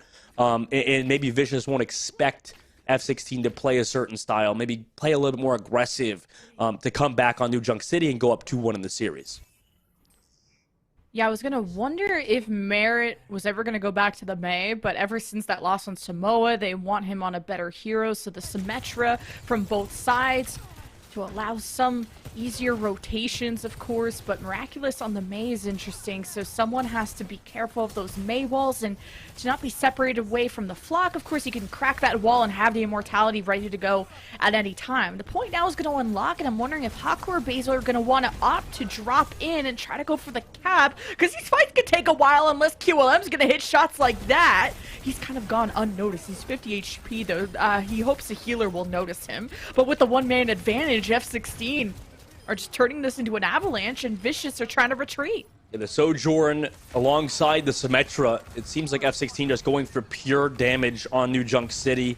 Maybe just giving up those May walls, right, just trying to destroy them. QLM did get picked at the very end, though, Lemon. That could be a huge catalyst to Vicious coming back in this fight as they regroup. At least the catalyst of feeling safe. Yeah. That you can leave a spawn. You hope that QLM can get back fast enough. Maybe Haku's even taxiing him back, but Good first cap from F16. Now Vicious on the high ground using the Amp Matrix. Proud generating a lot of DPS off of someone. The Immortality from Chaos buys him time to for someone to put a shield up and manages to survive that. I thought someone was dead for sure. And then the kind of disengaged flux from someone was maybe to scare Vicious into submission. And we're back to a neutral state after Chaos used an Amp Matrix to zone off Vicious even more. But all this time wasted is good for F16. We're at 70% plus. It's last fight. Proud tried to go on an off angle. He gets accretion. He needs to be careful. Proud's going to make the, or at least a fake TP call. F16 are going to destroy that immediately. Maybe even go for a TP of their own. Photon Barrier does split up the point as Vicious opt to flip it, so they don't have to worry about the objective climbing at 90+%. QLM has the overclock trying to jump out of the flux, but will have the barrier nonetheless. Merit using his wall now just to have a zone of protection there for F16 as the fight continues on. Yeah, both teams kind of countering each other in terms of ultimates. Overclock available as well, but Vicious Esports, look how many ultimates they have, Lemon. They've got 3 for this fight to come back, and they beat drop early. Yeah, it's the tempo engage from Vicious, trying to speed right into someone to see if his shield was low, to overwhelm him, and to use the Iris Amp Matrix to help out with that huge blizzard. 3 are frozen. Miraculous had to go for the int play to finally win this for Vicious. And because of that early flip that they went for early on, where they invested the Photon Barrier to do so, all of this progress was generated, and now you have 80+%. They could totally do a 0 to 100 comeback. Yeah, it looks like they're gonna. I mean, the F16 have the TP with Merit, and oh my god, I love you to shut out Hawk, who was trying to touch the point, and without speed too, they need to run away desperately away from their first point capture for Vicious Esports, and they've got ultimates, or they've at least had the Symmetra wall for the next fight, but that was so messy, so scrappy, Lemon, that it just went on for an eternity, basically, and it allowed Vicious Esports, and Proud specifically, to get a lot of work done on the Symmetra alongside the Blizzard up the list. Yeah, like Merit didn't have as much value on his wall compared to Proud, where Proud at least got a point flip out of it, which ended up giving Vicious the first point win. Now we go to the second one with a Flux at the ready. That's why someone is holding this choke. He's waiting for the perfect group up, spots the Symmetra teleporter, and look at all these ducks. They're all lined up for him. Someone gets them low, and QLM and Merit are still trying to get some heals, so you're not getting any kills out of the huge Flux that someone did set up. Proud is teleported on the flank. I don't know what he's up to, but he's quickly looked at by F16. Both Symmetras exchanged, and with an Amp Matrix from Iris, the high ground control is to Vicious, but it's F16 with the point. Vicious trying to flip it now using the Flux, which I don't think landed, as you said, and someone is down, so F16 are exposed, and I Love You's on the hunt. He is. I mean, he's just able to get everybody else. It didn't matter, I guess, if he got that Gravitic Flux off. He had all the team pressure. Objective was focused by F16, and that's what we talked about before. You got to win the team fight before focusing on the point. And because of that rotation by F16, it cost him this objective for now. It's the lead to Vicious. This is going to be a grueling series. A teleport play from Proud with the Photon Barriers on both sides, and you got this lone duckling of Iris who thought he could go unnoticed. The sound barrier doesn't hit him either, as the rest of Vicious will have to do without that healing, and they couldn't output the damage to find the trade, so F16 are just going to flawlessly team wipe them and take back the point. I'm not sure why Iris was so split from his team there. Maybe going for a window on the backside. He probably just didn't expect them to TP in. I mean, the Chaos went for a melee, basically, window. I don't think I've ever seen such an interesting window play there. Just so aggressive with the TP off of Merit. And now they're setting up on the defensive side. And, you know, the way that Flashpoint usually goes, this might just be last fight. Yeah, it is. Vicious have some good ults, too, with the Amp. They got Blizzard, Miraculous. Made a huge Blizzard play on the first point. They're teleporting right into F16. They dropped, just not liking the position that they had. And now F16 have the overclock and the Flux. QLM is popping off. And no one's even looking at him. He had the high ground. That's all she wrote for point 2. We're tied 1-1. Yeah, great point for F16 there. They really do know how to control the high ground to a high level. Tied up 1-1 on Flashpoint so far as well. F16, however, did use pretty much all of their ultimates. While, like you said, with Vicious, Miraculous still does have that Blizzard. I Love You is going to come up with the Gravitic Flux as well. So they should have the advantage going into this point. You would think. Oh, Haku's a bit low, so F16 are going to take their time. Vicious climbing up to the high ground, teleport in place from Merit to maybe... I thought it was going to be on the other side there of Vicious, but they might have gone, yeah, to the opposite high ground, and look who's there to meet them, Vicious. This is like a chess match. QLM has to be careful. What an accretion! Holy cow, I Love You, the sniper, apparently. This is going to give Vicious the first cap, and if F16 approach, Miraculous have a Blizzard, or maybe Vicious will just come to them. It's just that pressure from having the ultimate advantage maybe scares F16 away from the point, away from these rotations, because they want to get away from the Blizzard, and a lot of time that's enough. Just having the threat of an ultimate could scare the opponent. I'm surely threatened. I wouldn't want to get close to this Blizzard at all. So now F16 are going for the flip, or Vicious hoping to contest this. I Love You is fluxing, which is not going to contest. He drops at the last second, preventing the flip, and F16 get hit with so much. So now they're just going to fall off the map and reset. Vicious, though, this is getting out of hand. They're at 65 plus. I can see why there's so many I Love You fans. I mean, he is such a good player. Really has been popping off for this team, for Vicious Esports, who have built up some ultimates. As we enter last fight, Miraculous is taking a bit of a cheeky angle. Oh, okay, he's 1v1 against a Lucio. Haku in trouble. Wait, what is he? Yeah. Haku is, didn't know what hit him, I guess. But that's trouble. I guess Vicious around round point for Flashpoint. I'll try not to be a bully, Lemon, but that was pretty bad. As he's trying to touch the point, though, so maybe it was that was his job. However, you know, that was 100-0. Now they're on round point, rather, for Flashpoint. So this is going to be terrifying for F16. Yeah, F16 are also getting blizzarded off of their rotations, and maybe the Bastion will help out, put out some more damage, and that's a huge flux from someone after the barrier from Haku got pulled, and then Basil's trying to, or sorry, Basil did use the barrier to counter that, and Haku did as well, and F16 come out with a team wipe, and they'll get to cap first once they actually get to the point. Yeah, Lemon, that was one of those fights where people look at Overwatch and like, how do I watch this? There's like 4, 5, 6 different ultimates. There's beat drops going, amplification matrix going, Symmetra wall going. And, you know, at that point, you just gotta assume, okay, this is just Overwatch. These are just ultimates, I go brain dead now. So, you know, obviously in that fight, F16 just had that advantage and came out on top. Yeah, F16 only have an amp to really play with. This is the only ultimate to worry about, and Haku almost got caught again with the random sticky grenade from the Bastion, finds Proud, so F16 find themselves with the one-man advantage. Maybe hoping to use that Haku's speed to, oh, okay, Haku's on that off angle, trying to push people into the line of fire of someone while the shield of I Love You is low, and now someone knows he can push his luck. He jumps into the rope, but no, he got walled off. Thanks to Miraculous, so someone didn't get the reinforcements he was hoping for, and F16 fell for the bait. Wait, but QLM popped the ultimate, and they were just inside such a close space. And they're gonna get the point too, Lemon. We're entering 2-2 on the round point. This could be it at the very last moment. Oh my god, it all comes down to this final one. The teleport plays, it's a race. Never thought of Overwatch as a race, but this is fun. Well, yeah, it is a lot of fun. And in this next fight, both Gravitic Fluxes are available. However, Miraculous is gonna have the Blizzard for this upcoming fight to potentially negate Merit's wall. However, it depends on where this point is, right? How open is this? How easy is it to avoid this Blizzard and Gravitic Flux?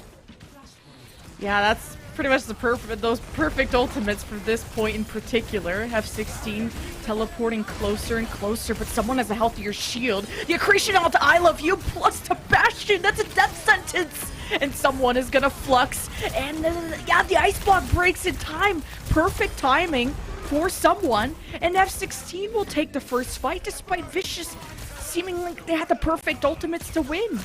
Yeah, I mean, they did, but, you know, at the end of the day, F16 played it perfectly. in that fight. QLM also find the stagger onto Iris too, and looks like after that Blizzard was used by Miraculous and the fight was committed by Vicious, they're swapping Miraculous over to the Bastion, considering QLM's been doing a lot on it since making the swap.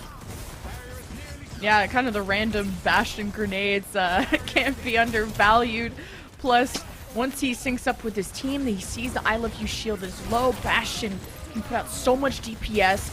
Here's the sim wall there from Proud. Vicious hoping to flip and cause not a C9, but cause F16 to lose it, to just make that choice. So Vicious will cap that, and now they can play off of this Amp Matrix if they want. Maybe worried about Chaos, who just placed his. Now that that's gone, Vicious can just play the time game. F16 are the ones that have the weight on their shoulders, so F16 step up, but they walk right into a trap. It's a flux from I Love You, and Haku didn't pop the barrier. I don't know if he had it in time, I just noticed, but F16 lose the fight because of that. Yeah, I mean, he was holding on to it because they had the immortality field, so the only reason why he didn't use it was because they thought that they would be able to just be safe with the immortality field, and you know, maybe they think on this next fight they could just get a nice beat drop engaged, because they'll have the advantage besides Miraculous with his own ultimate. However, Bastion on this objective specifically is not as good. 68 plus. Coming down to the last fight to see who will go on match point, and it starts starting out well for Vicious. It's a 5v4, it's still winnable. Someone is just running down Miraculous on this Bastion, and that's exactly the call they needed to do. And then Merit is able to generate all this DPS, and he's a human laser. F16 back in control. Vicious got a race to the point. Yeah, great macro gameplay from F16 because they held on to that beat drop, could use it in that fight. Now they have the advantage in this one. Must have just called no ults previously. Last fight territory, 92% of the board. Somebody's going to have to touch.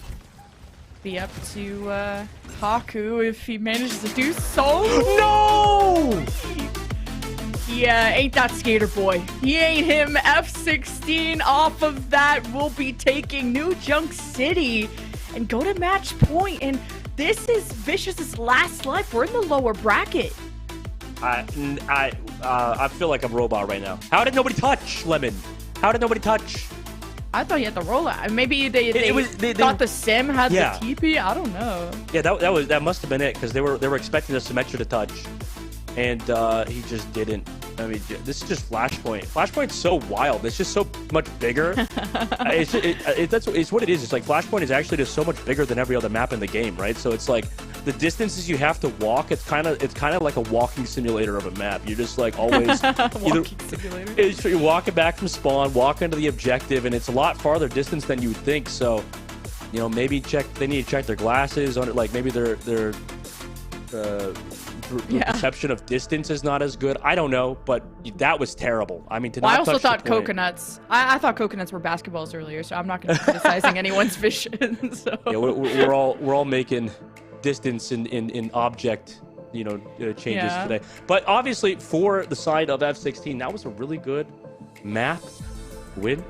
Versus Vicious Esports, who just couldn't even touch the point. That's pretty bad. Now they're going to be up 2-1. They're on match point. Obviously, that's big. Leading in for this series, F16, looked rough on the first map, but have been getting stronger and stronger as it's progressed. I think both teams looked really even on this map, obviously. I think it came down to which team reacted better to the Bastion swap. Both QLM and I believe both teams went to Bastion either way. But the difference is, the difference is that F16 were more aggressive about dealing with the Bastion. They were definitely someone was just running at that Bastion at all times. You got to be unafraid. You can't hesitate, because once Bastion is in that tank form, that offensive, whatever you call it, form, he is a glass cannon. So he puts out a lot of damage, but Sigma deals with damage and pressure very well with the grasp, with the shield, and it takes time for Bastion to deal with that. So if you could step up and find that Bastion in that glass cannon form, that is the perfect time for F16 to strike, and that's how they ended up winning in the end. Yeah, I mean, they played it perfectly, and now for this next map, we have to see where Vicious want to go. I mean, they've got to really make a great map choice, because on New Junk City, it was hyper close. I mean, that was definitely an incredibly intense match between both teams. and it's still not over. So you need something to maybe make this comeback with a map that you're more comfortable on, have high win rates, or even you can make the likes of F16 uncomfortable and choose something else. Now, the problem is, you know, when you go to a map that you're not as comfortable on and that could also run dive, that's where, you know, the likes of F16 succeed the most. We saw previously on Blizzard World, the F16 kind of, you know, really took it to the Vicious with a lot of their dives with someone and the rest of the team. And this also bodes well for the side of F16 because they just won Flashpoint in the Sigma mirror. I mean, this proves that in the Sigma mirror, it's really anybody's game. So it's 1-to-1 with that Sigma kind of back and forth of Lucio. But then we went to dive, so that goes for F16. And, you know, I really would like to see if the Vicious have something else in their pocket. They've just shown to be kind of the Sigma team and not really run anything else to a high level. Ooh, Esperanza as our push choice coming out of Vicious. And just a reminder, no big deal, but this is an $11,000 USD map because the winner of this gets top 4 and only top 4 get in the money. And you're guaranteed a minimum of roughly $11,000 US if you get into the top 4. It only gets better from there. So it's a match point for F16. No substitutions. Not going to see Goku. F16 are happy with the roster that they have. And Vicious are playing with Miraculous instead of... now I'm blanking on the other one that they played with previously. They're happy with being able to be really competitive against F16. And the fact that Vicious got... it was very one-sided on Blizzard World, and for Vicious to go to the 0.5, to even have a 100-0 point, I forget which one it was on New Junk City, but Vicious were able to take control of some points of the game. And I think it came down to the counter-swapping where F16 are just... brainiacs. They're better in that regard. Yeah, I mean, totally on point. For Vicious Esports, you know, they really need to find some consistency. And Esperanza's map to do that, right? I mean, you got a lot of these really set positions where people like to fight. You know, those bridge sides that are pretty much a staple at this point. You know, a lot the streets phase by the buses. You know, a lot of these very, very long, lengthy hallways. And the advantage for the Vicious Esports really relies on both their support line and then also Proud, right? That's kind of the combination, is this Lucio Baptiste combo with Proud. And at points, even I Love You has looked really good. He's been going toe-to-toe with someone. So really, you got to rely on those strengths to kind of counter F16, as F16, Lemon, are going to be rocking towards that dive composition that they did on Blizzard World. And a map like Esperanza, I'm curious to see if it works.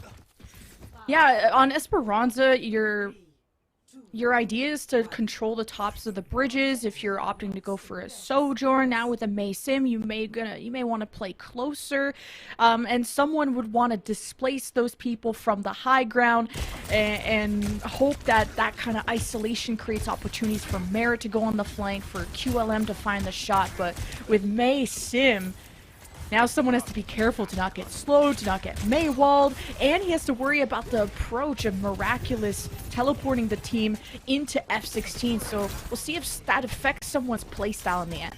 I think Vicious Esports really need to stick to the guns here. Just continue with this composition, considering a lot of people say it's meta. And they're out of control of that robot, so great positioning from them, and they're just going to be able to pressure the backline already of F16. Yeah, this is progress from Vicious and a huge stun from someone as he came off the high ground when he was all charged up. But F16 don't have support. Saku and Chaos are just dead. The poke from Vicious, you can't underestimate it, and especially when they got close. Now that this bot is progressing, F16 haven't had a good answer.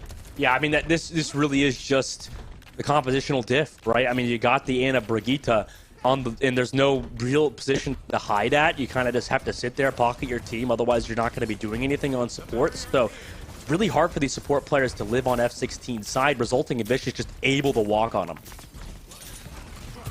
Now Merit on the Genji. This will be good to follow up with the someone dive.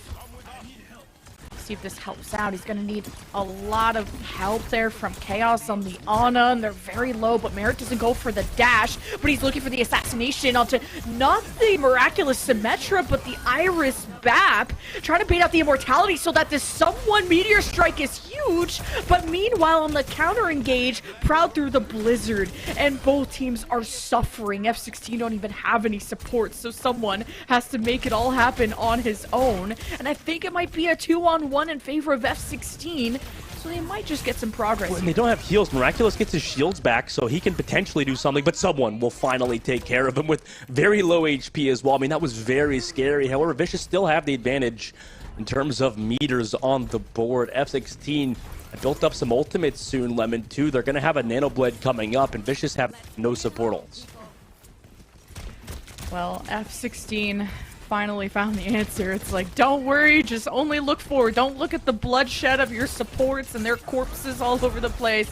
You just gotta focus on you sometimes. Ooh, barely dodging that accretion there. Merit, if he gets hit by that, it's pretty much a death sentence. He's also trying to avoid the Mei slow, because that's no fun, and Iris gets assassinated, and now someone gets the nano. When Merit gets Blade, my Genji would be pissed. He'd be leaving voice comms like immediately, but nonetheless, it's F16 fight win. Yeah, they get the win off of that. Maybe in the situation someone was low, to create space as well too, but they're gonna have the advantage here. Lemon nearing on 40 meters. Checkpoint, it's gonna be harder to get that considering, you know, Vicious Esports have speed, can get back here very, very quickly, but they're still down in terms of ultimates. It looks like they're going to even get the checkpoint. 2 meters, 1 meter left. Yeah, oh no, it is contested last second as well, but F16 still have some good ultimates for this fight. All right, F16, well, no Blade. Naked Blade, I guess they call it, which I kind of hate. Sounds gross, but Merit, he can do it. He can prove that he doesn't need a nano. He doesn't need no friends. He doesn't need no help. And QLM's on the high ground. His overclock could be the one that shines after all. And Miraculous, he's hiding behind the vine, and it's the slow that kills him in the end. Merit can go and be on janitor duty, but that doesn't work. Iris, you can't 1v1 him. He's a god on the Baptiste. Now F16 find themselves in only a one-man advantage as they hope to chase down these stragglers of Vicious, and F16 will, well, extend that lead even more. See, this is what I'm worried. Vicious already looking like they're potentially going to swap up compositions, right? Yeah, look, I love Yous over to the Diva. I don't like this out of Vicious Esports. I think you got to stick to your guns at this point. The moment you make these swaps in a series this close, I've got to be worried if I'm this head of Vicious Esports. Yeah, this is getting too far. It's a little too much. But hey, I love Yous on that Diva. Last time he was on Diva, he had this 4-minute hold on Hollywood Pointsy defense, so I believe it. Does he want to go past that archway? It's going to be difficult, but hey, he has more escapability compared to the Sigma and the Zarya that he tried previously. Let's see if that's the answer.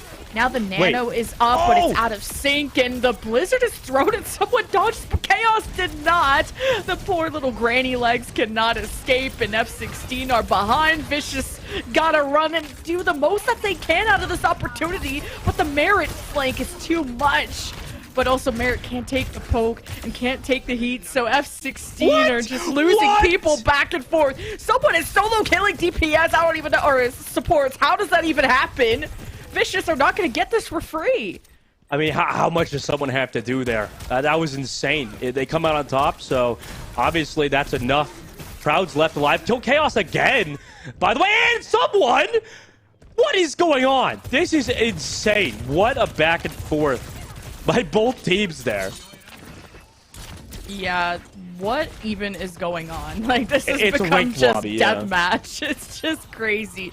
Someone must have killed both supports and probably more after that. Merit is down. F16 should now fully reset. This is not looking winnable, and what a push onto QLM so that he couldn't jump back to safety.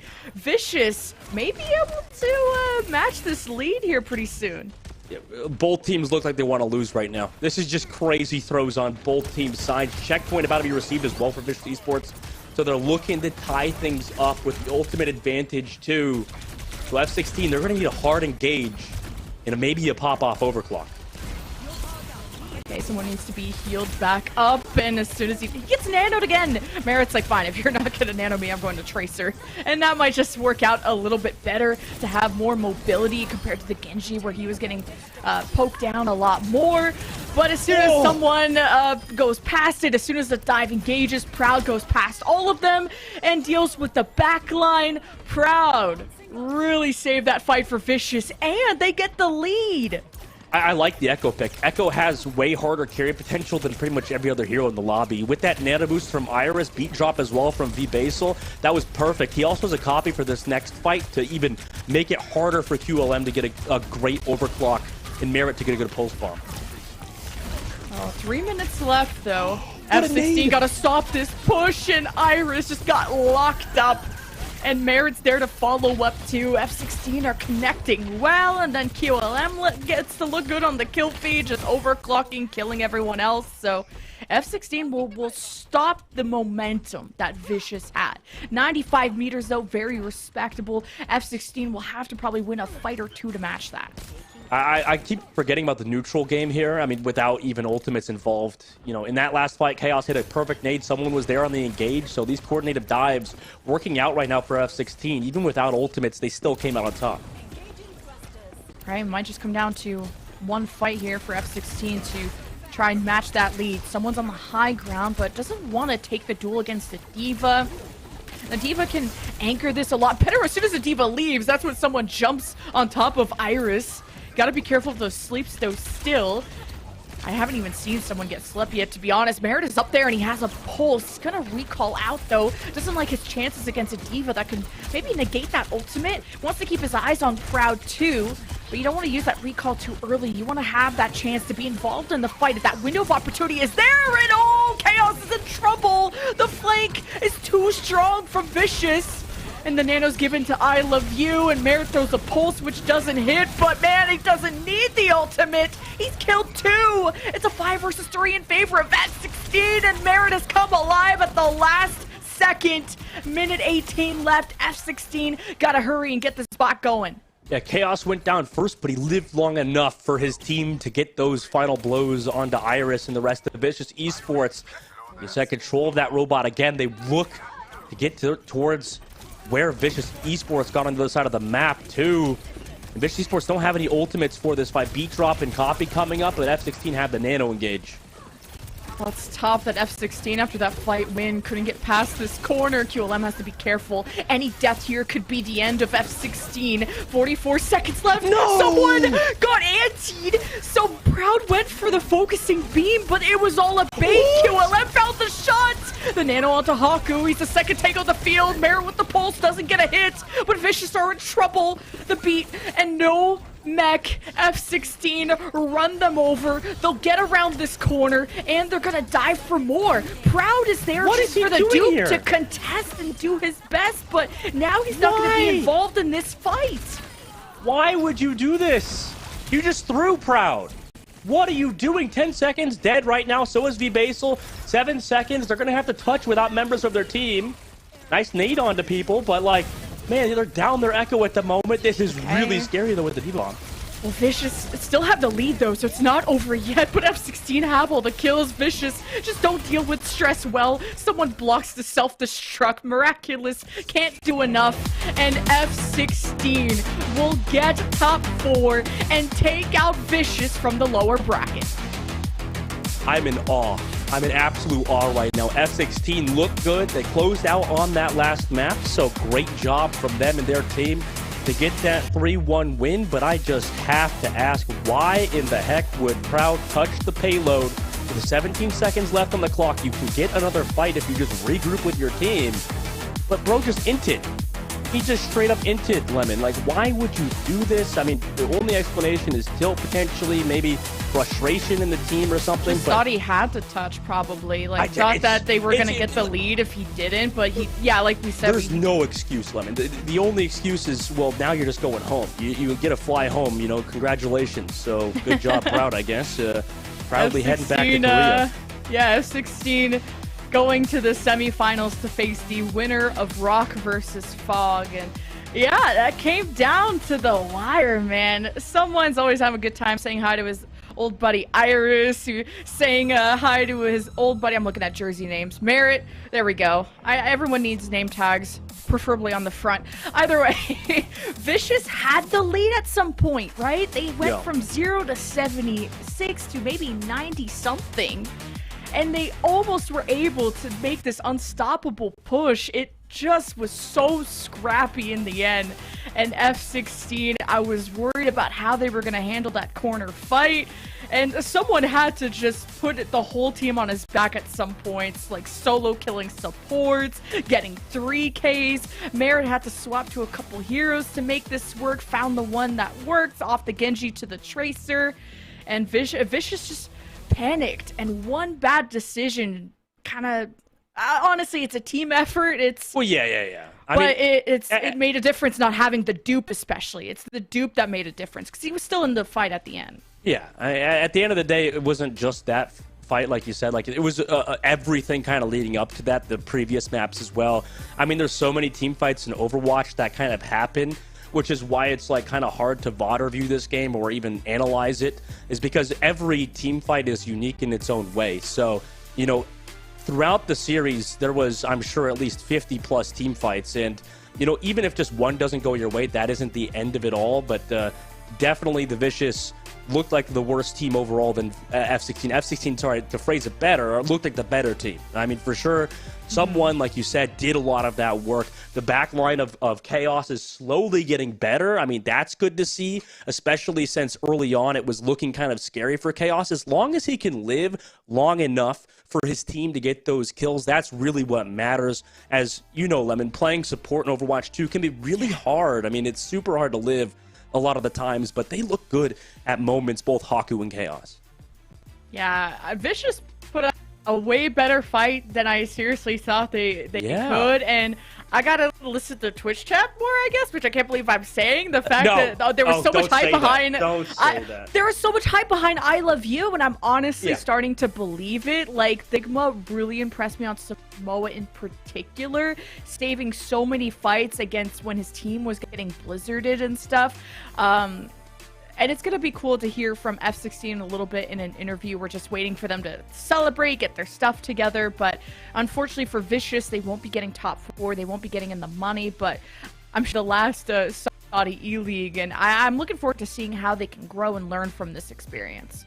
Yeah, exactly. I mean, that's the biggest thing, is how can these guys improve? You really need to focus, especially as some of these local talents are looking to improve, like you said, with I Love You playing the game. You know, you really need to focus on these guys, making sure that they're at the top of their game. A lot of the local talent still needs to catch up to, you know, Quartz, to KSA, to Surmajet. Like, a lot of these super talented players, the reason they are talented is because of investment from their local scene, but also because of the work they're putting in. So we need to see a little bit more of these guys kind of catch up to that level, especially with so many teams involved in the Saudi eLeague. You need to perform to the level of a lot of these, you know, former top-level talent and current top-level talent to make sure you guys can succeed.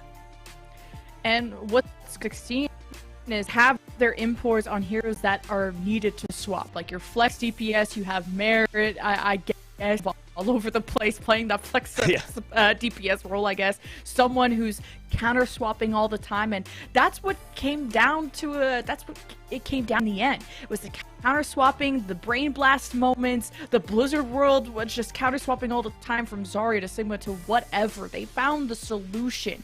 And although we criticize it, oh, they just keep changing, how are they gonna know, like, if it's execution or the composition?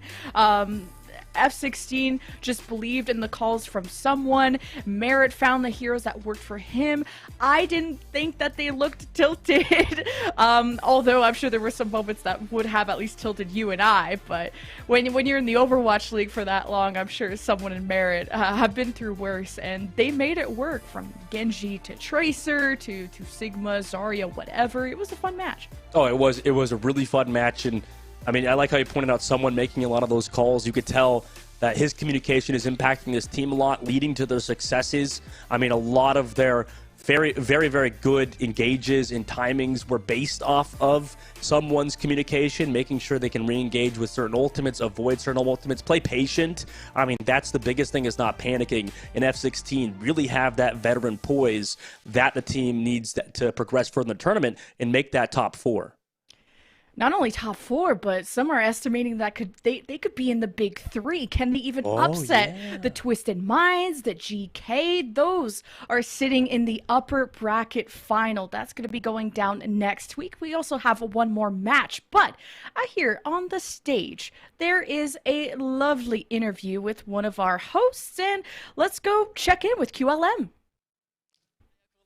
أعزائنا الحضور ومشاهدينا الكرام، ورجعنا لكم بعد نهاية أول مباراة في الربع النهائي في اللوزر براكت، وكان الفوز من صالح F16 بنتيجة 3-1. يا ساتر الحماس يا برا. You got that right, and ladies and gentlemen, you've seen it. Congratulations goes to F16 Esports. What a match that was. So, first question, how do you feel? أكيد لازم نسأله عن شعوره بعد ما فاز في هذه المباراة، فحاب أسألك عن شعورك وبقول لك ألف مبروك بعد فوزكم بهذه المواجهة. الله يبارك فيك. طبعا شعور جدا جميل إن نفوز، والماتش كان جدا كلوز. ما توقعت هذا المستوى من الفريق اللي ضدنا، وكلهم بدعوا الصراحة.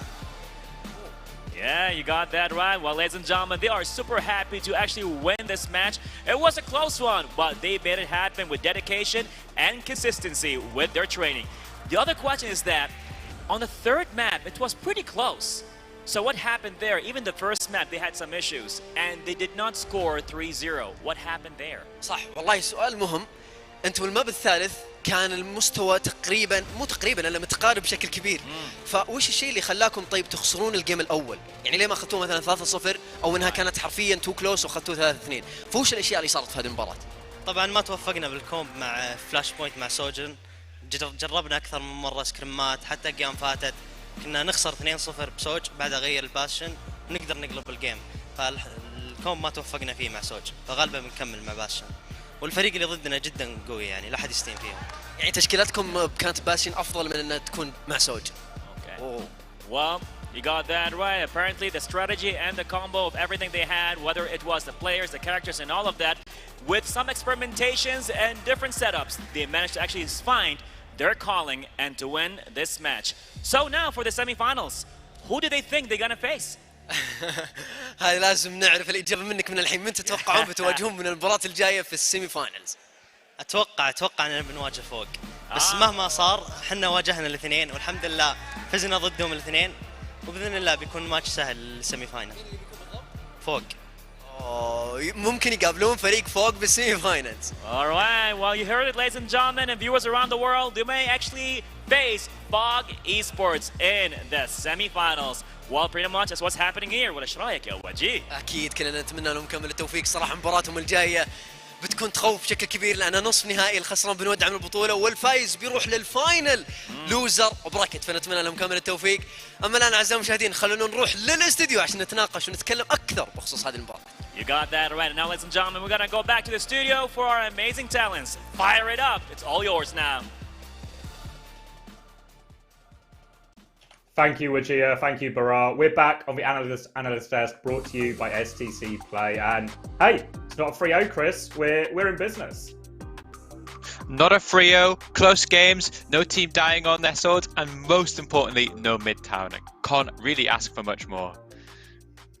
It really was an incredibly back-and-forth series, an incredibly diverse series compared to pretty much any game we've seen in Saudi eLeague so far in terms of compositions, back and forth, counter swaps, counter picks. Let's go right back to the start then. Let's start right at the beginning. We start on Samoa, and it's a classic, it's a vintage Sigma mirror. It's a Sigma mirror with a slight twist though, right? First thing that we need to talk about is QLM back in for F16. Obviously, this is what we wanted to see, but also two substitutions. Basil came in on the Lucio, and then Miraculous came in on the May. I think this was a really, really good decision. I think that Vicious obviously gone home with no prize money, but I think that they made every decision correct here in terms of their series. I think when we watched them in their first game in the winners bracket, we commented, oh, they didn't get many mayouts, they didn't get value from the mayouts, a lot of the beats. I think that's maybe one of the reasons that you have a big roster. We can make subs. So I think the decision, Miraculous, I think, had a very, very solid series. Basil obviously isn't really a Lucio player, but I don't think looked too bad on it. So yeah, I think that for both teams, I feel like the substitutions that they made paid dividends. We saw that especially in the first map, as once we go over to Volcano, we see the Symmetra come out from Vicious, and all of a sudden F16 starts to look exposed. When you play against the Symmetra, you've got to be ready for TPs, and F16 weren't ready for TPs. They'd have the map flipped on them, Chaos would get caught quite a lot, and this really helped tip Samoa into the favour of Vicious and give themselves an unexpected lead. Yeah, absolutely. I'm still such a Mason believer. I really like this comp. I feel like every time I see a team play it, I feel like, yeah, this looks really good. And I think you're absolutely right. I feel like the Sojourn is maybe quite difficult against that, especially on a small map like Samoa. And once we got to what it felt like Vicious had a big advantage in this Sigma mirror. I think that one thing that we really have to point out is when we went to map 3 on New Junk City, F16 realized and QLM realized, even when he had 75% on Sojourn, the Sojourn isn't working, swapped to Bastion. The Bastion is obviously going to provide a lot more value. If the Mei is closing in on our Sigma and walling him, I can just press shift, I can break that wall instantly, and then in theory, Bastion Sim is going to have a lot more damage than Mei Sim. So I think that swap on map 3 may have been one of the most important factors why they won the series. Won the series. I think as well, when we talk about some of the problems F16 had yesterday, we talked about their ult game not looking good. But on that New Junk City, actually all the big pivotal ult fights started to go F16's way, and that's ended up being decisive in taking that map 3. And I think especially a lot of Merit sim walls couldn't have been higher value. Yeah, I think Miraculous had a pretty good game considering the circumstances, but just those last 2 May outs on New Junk City, we really need to convert one of those. I think if we are playing the May Sim versus a version of the comp without the May out, I think in my opinion this meta is the strongest ult in the game, and we really need to make sure that we're maximizing that, and we have to be winning fights off it basically. Exactly, but before we got to that, we actually saw F16 take us on a little diversion away from Midtown over to Blizzard World, where they could play the dive. They played the dive, and Vicious didn't seem to be able to handle it at all. Yeah, I think that this is why, unless you're the absolute best at the certain meta comp, I really like to have a plan B. I think that without this plan B, it's really hard to see F16 winning across a Sigma mirror across like 5 maps. But the second that they played dive, it felt like Vicious could not play Sigma against the dive. Then what Vicious had to do was they swapped to Lucio and a Diva, which maybe wasn't too bad if we're being honest. It wasn't like it was a stomp. Maybe map 2 was a little bit one-sided, but map 4, honestly, if Proud, we don't need to talk about it, but if my man Proud's just waited 15 minutes and then used the copy. But yeah, it forced both teams onto a different matchup. Maybe one thing to note is if Miraculous and Basil haven't scrimmed this comp, maybe haven't ever played against dive, maybe things start to get exposed. And I think that F16 being able to take teams to dive maps is a really, really significant factor. I think we saw a bit of 2 different tales on Blizzard World, especially. On that 3rd point, once Vicious had gone over to dive, Miraculous starts getting pulse bomb kills. He starts getting backline kills on Tracer, showing not just good prowess on the Mei, but also on Tracer. You think all those big fights they held on 3rd point, it was all messy, tradey fights, but if you're able to trade one of the supports, it's so hard for the attacking team to deal with the respawns from the defense, and was able to help his team bring it back there. And then we move on to New Junk City, and we maybe see the downside of having people slightly off roll, because Basil, not a Lucio player by trade. We go to the 5th round of New Junk City, and they need the touch. It's 1 fight to touch. They have decent ults coming back, Proud TPs, but they needed a Lucio rollout for the touch. But one thing that's true, if you're playing Lucio and you don't normally play Lucio, you maybe don't have the rollout game down as much as people who main that hero. Yeah, I think so. I think actually a lot of these maps came down to those overtime decisions. Let's look at our Gidia MVP. Is it going to be someone again? Maybe it's the safest bet in the world is to see someone MVP. Yeah, what a guess. I really am a genius. I'm not getting paid enough. I think to be fair, I think it's deserved. I think especially when we go to these dive maps, it does feel like if we had if we had any other tank really except someone, maybe Fearless or someone, I think looks very, very difficult to see them getting this much value. The Doomfist, by the way, Chaos before this tournament was a tank player, came in to play BAP, is now playing Anna. How many nades did he hit? Oh, an incredible amount. Blizzard World, super big nades. That Esperance, that was so back and forth. There was a point in the middle where it looked like Proud had clutched it with those 2 trades on May. But then all of a sudden, back in control of F16, just when they need it most, Chaos hits a downtown nade onto Iris. Someone's able to get the follow-up. And that synergy between landing these dives and someone following up and killing them, I mean, Chaos was a big part of why someone looked so good there. Yeah, absolutely. A lot of these kill feeds where we're starting to see 2 or 3 kills come in for someone. Chaos, yeah, absolutely was a very, very big factor in that. So then moving forward, what do you feel about F16? What do we think that would this give them confidence? Did they really need to look better than this to have a good chance to be able to get top 3? Presumably, if you're dropping like an incredibly close series here, really looks a far stretch to be able to say we're going to be able to take down Twisted or GK.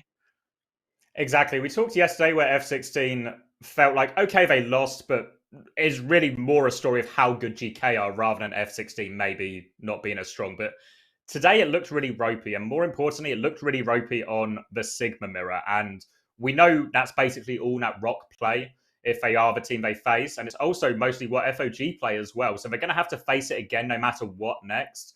And I don't think this fills them with confidence at all. I'd be really worried if I'm sitting on an F16 camp. We've got a lot of work to do in the next few days to be ready. Because as much as you can dive in some areas, when we talk about Flashpoint and some of the coughs as well, it feels really, really difficult to force dive everywhere.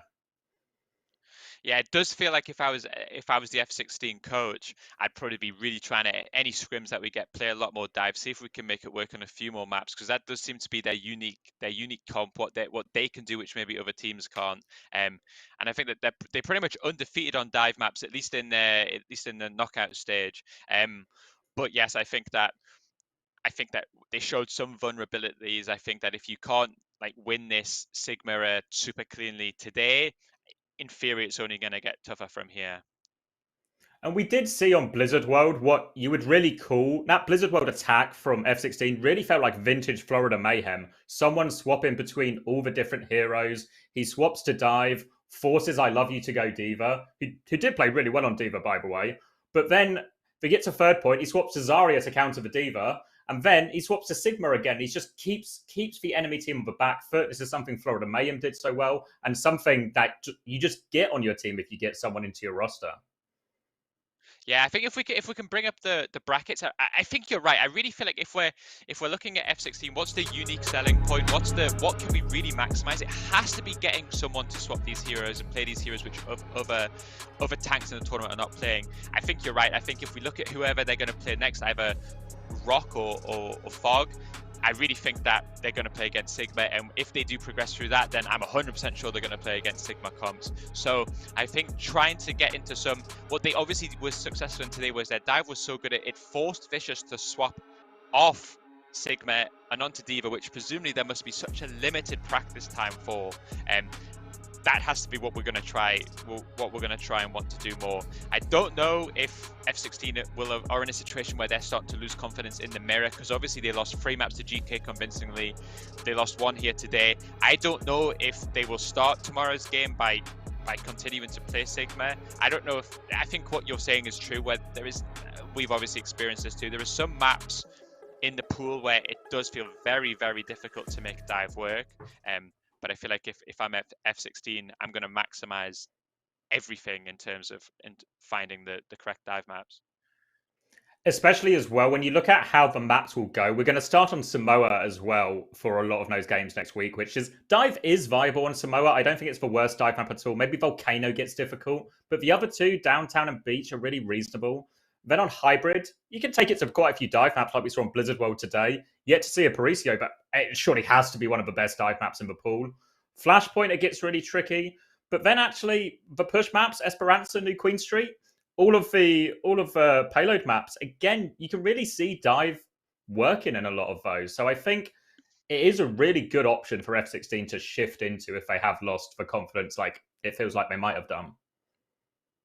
Yeah, I think you're right. I think obviously one benefit is they play the same lineup when they're playing with Dive and when they're playing with the Sigma comp. So maybe let's try one or two of the cuff maps in practice, see if we can get away with diving on it. I really think that there is a few of them that I think are really, really okay. I think Beach especially looks really solid to me to play dive on. And if we have to do 2 Sigma, 1 dive, or 2 dive, 1 Sigma, maybe we really need to lean into that. I really think that as a coach and as a team, we have to play what the players have confidence on. And I feel like based off what we've seen across the last 2 or 3 days, I think that there has to be more than anything, more confidence on the dive than in the Sigma mirror. Do you think there was possibly a mistake somewhere right at the end of the series when we come down to map picks where Vicious get the map pick for push and they choose to go to Esperanza, a map with a lot of difficult high grounds and difficult retakes, instead of maybe taking us to New Queen Street, which isn't awful for dive, but it's certainly a lot flatter and harder for the dive team there, I have to feel. Yeah, I think it's probably true. Obviously, it's slightly hindsighty, right? Because the map itself was incredibly close. Like we spoke about, it was very winnable. But I think in theory, based off map 1, 2, 3, if I'm Vicious, I'm taking the most Sigma-able maps possible, and maybe New Queen Street is slightly ahead of Esperanza in terms of that. So yeah, I think if we want to be slightly critical of map picks, I think that's probably where we would do it. All right, that's everything for game one. Join us after the break and we'll be talking about our second match.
على اللاعب دائما الاختيار بين السرعة والأمان، الاثنين معا مع كسبيرسكي الجديد. أوف يا لها من سرعة!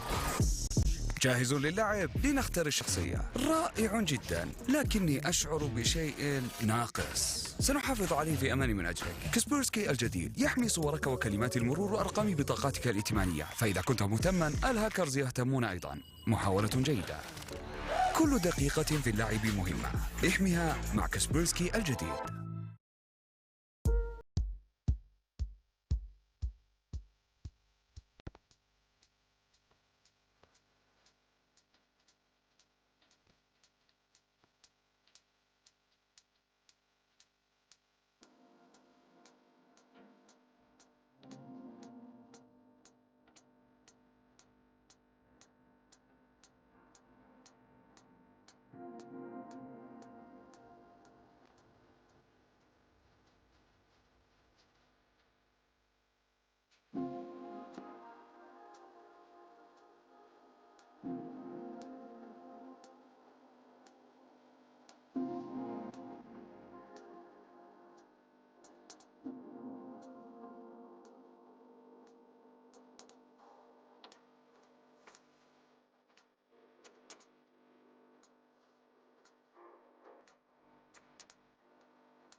اهلا وسهلا، حياكم الله جميعا اعزائنا الحضور ومشاهدينا الكرام، ورجعنا لكم بعد نهايه اول مباراه في الربع النهائي من اللوزر براكت، ونقدر نقول الف مبروك لفريق اف 16 قدروا انهم يفوزون بنتيجه 3-1 ضد فريق ذا فيشز اي سبورت.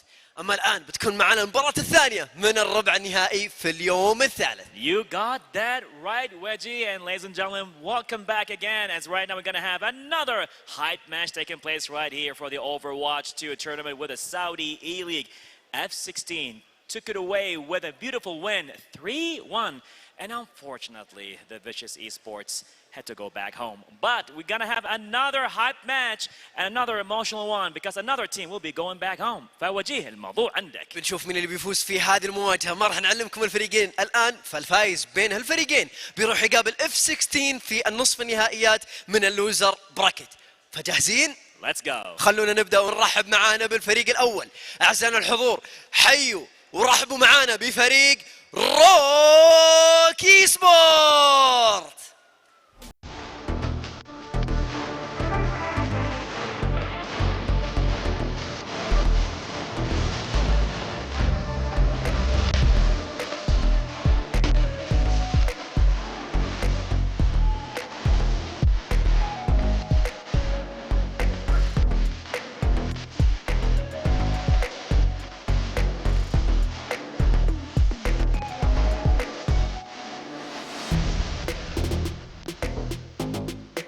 And now, ladies and gentlemen, for their competitor, let's hear it for Fog Esports!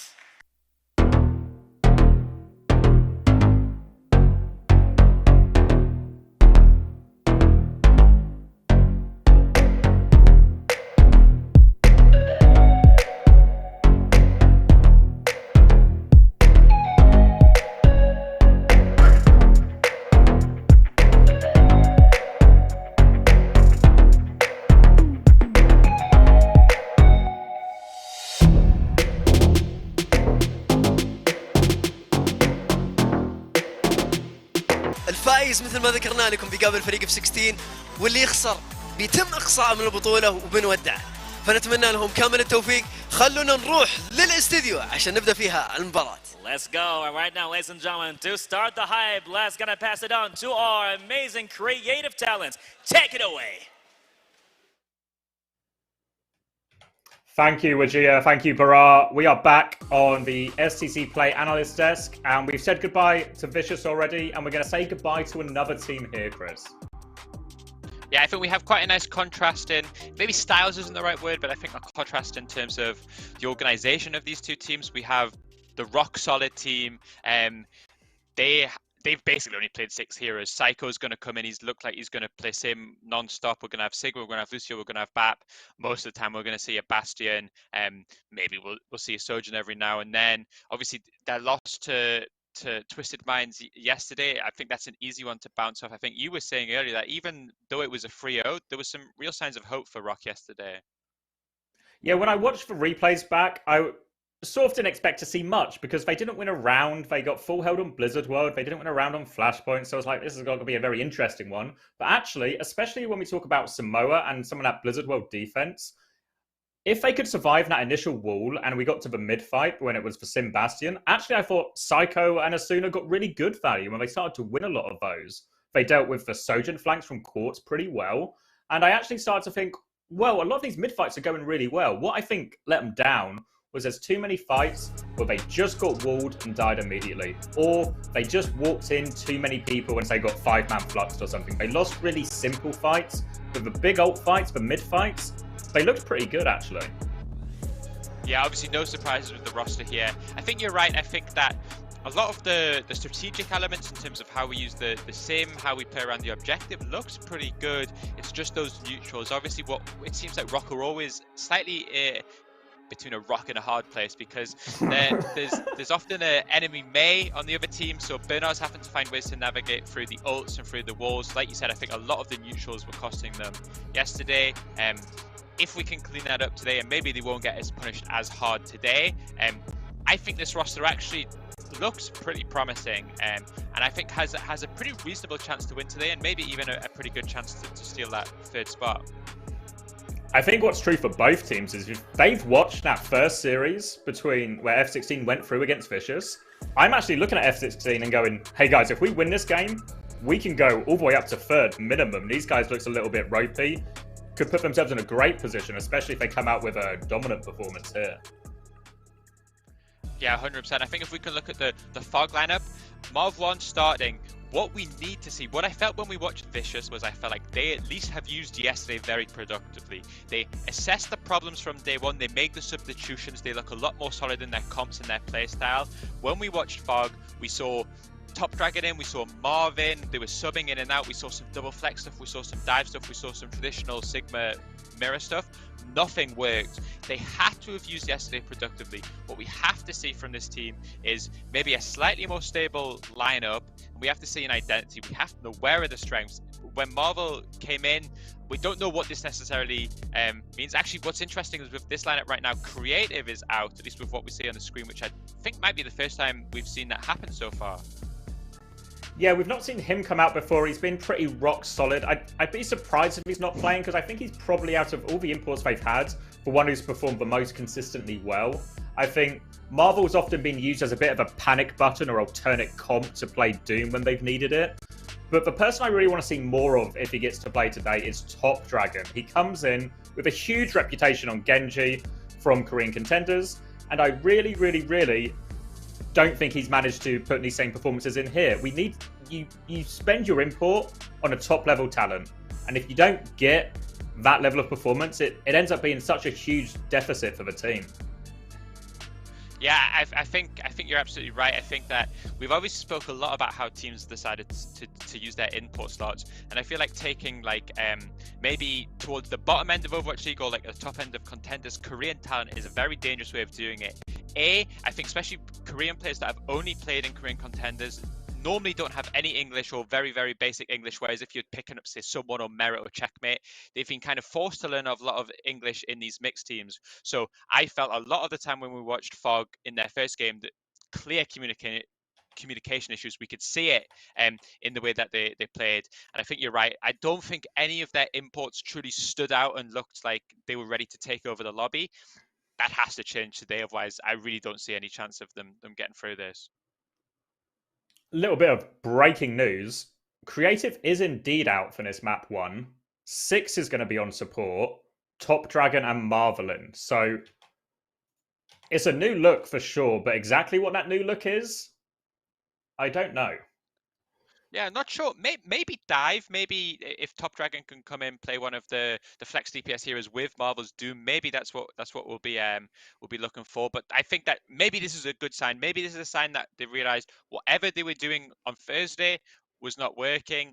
Okay, we got a day of scrims. Let's figure out a new lineup. Exactly what Vicious did. Even though Vicious obviously went home, there was a lot more life in that team. They looked a lot more competitive. And fingers crossed that we get the same from Fog right now. Yeah, really interested to see how they mix it up. We've seen them play double flex support. We've seen them play dive before, obviously with Creative and Marvel in no Top Dragon. I guess if you are going to play a dive version, having the Doomfist guy in, having the Genji guy in, starts to make a lot of sense, doesn't it? And we saw in our series earlier today, if you can take some of these Sigma-only teams and put them against dive, it can cause them real issues.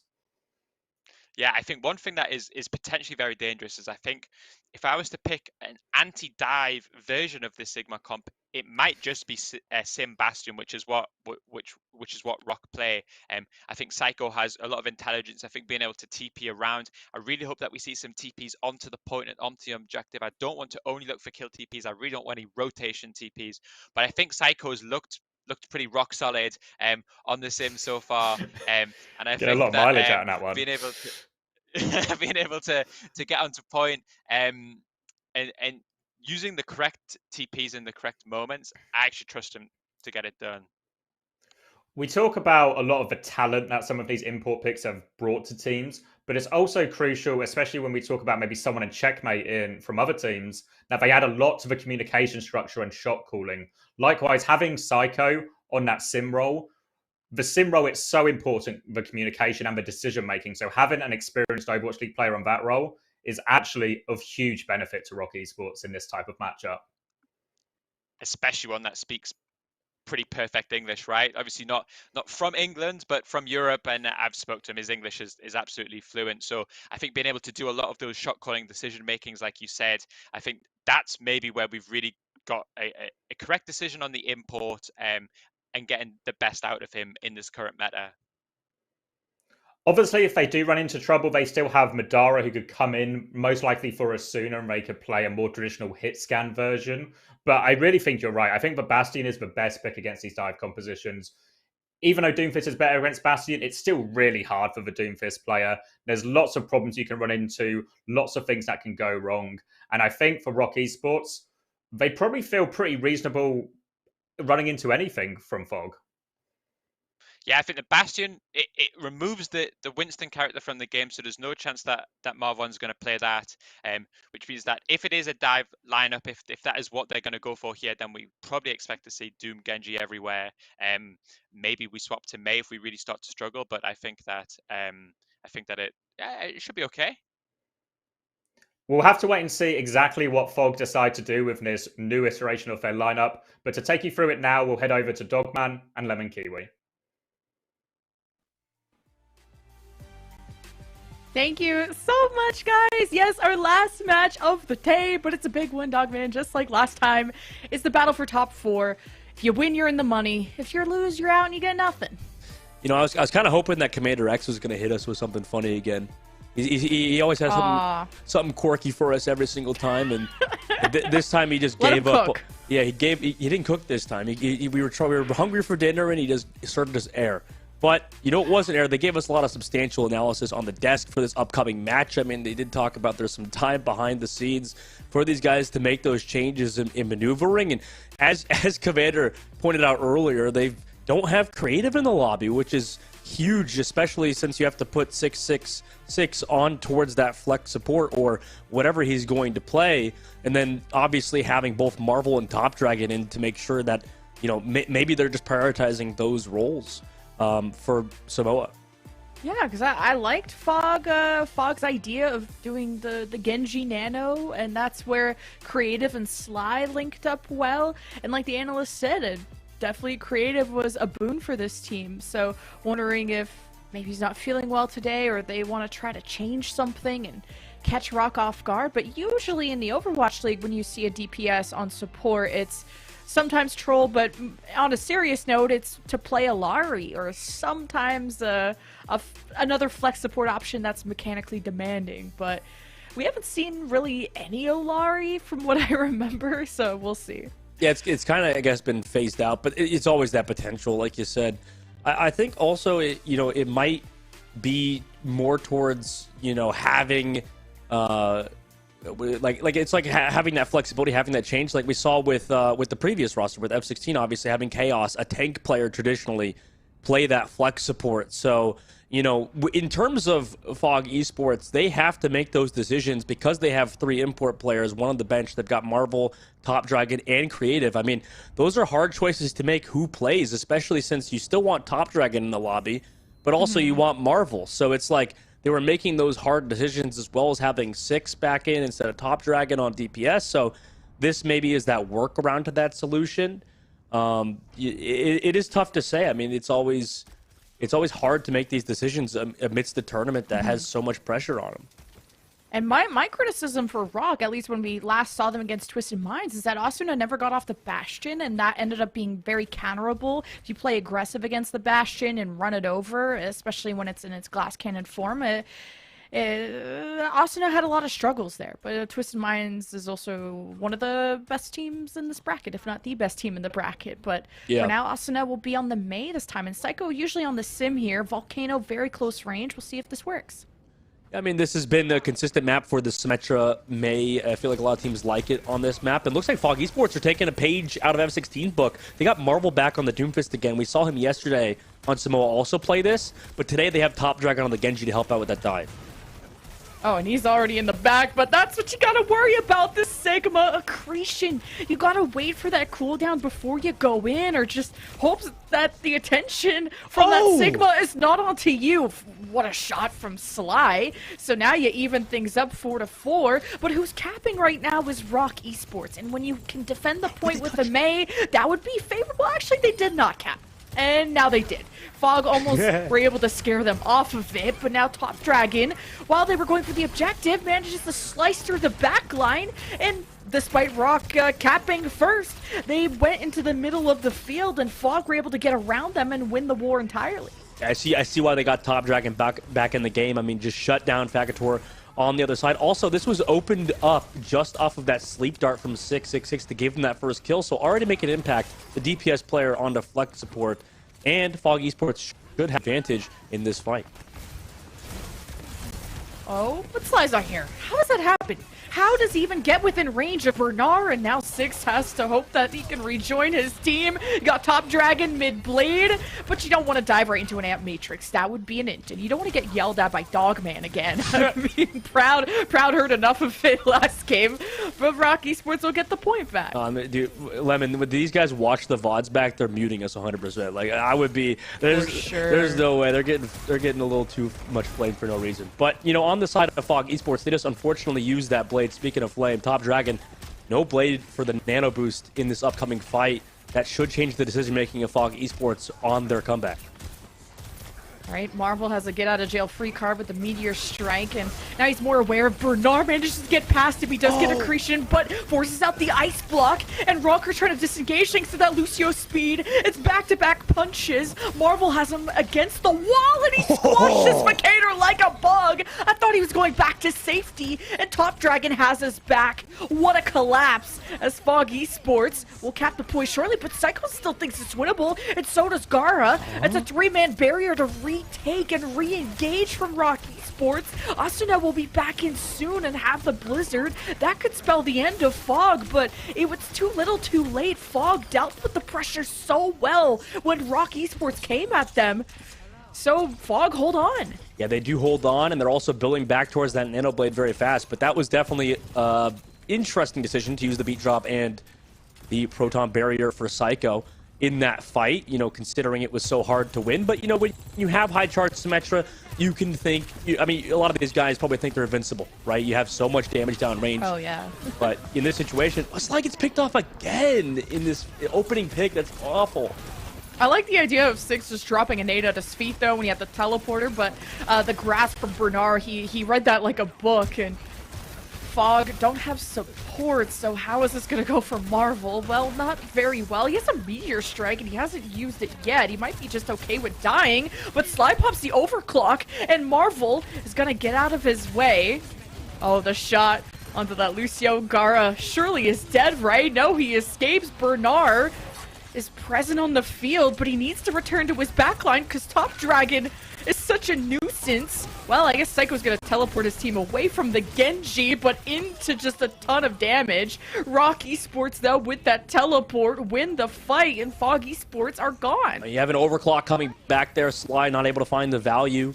Top Dragon really not getting any of those dash resets. He kind of just went in and unfortunately went down. Now they got no ultimates, have a Nano Boost coming up and a rally, so maybe the double support ultimates will save them in the upcoming fight, which is going to be surely last fight, as well as Rock Esports also trying to build up those ults. Last fight, Rock Esports with a beat that they can use. And you don't have a blade to worry about, so this could be a good tempo play there for Gara, as the Grab Flux is available there from Bernard, but Top Dragon is in the back, and man, he needs some help, and Marvel's nanoed, so he's gonna do just that. Huge flux for Bernard as Fog were engaging in. Fog just walked into a trap. Top Dragon is doing his best to find the trades into the back line, and he gets Facators, so with only Lucio heals, this is really tough for Rock Esports, and we're left with probably just two members of Fog against Bernard, who's clutching up. He's got two, going for the third, and almost the overtime, almost the C9 from Marvel, but I don't think Fog can keep this going. Marvel's gonna touch one last time, but it's over. Rock will take round one. Bernard's cracked. Just straight up, Bernard is insane. That was the best Sigma play that we've just seen individually in this tournament so far. I mean, he just got those 2 opening kills, then juggled the shield around the Doomfist ultimate, decided to play it horizontally, or I guess vertically compared to where Marvel landed. But he played it vertically, so the shield's a little bit curved, and he didn't get hit by the Doomfist ult because of it. Maybe Marvel, if he got a punch, could have pushed him back because of the tank passive, though. He wouldn't have gone off the map. So that was just amazing from Bernard. Rock Esports came back in the tight situations and closed it out. Yeah, that was super back and forth. And Top Dragon, I think that'll be the factor for Fog. And if Rock can deal with that, they'll win. And if they can't, they'll lose. It's all up to Top Dragon, I think, to really clutch this up.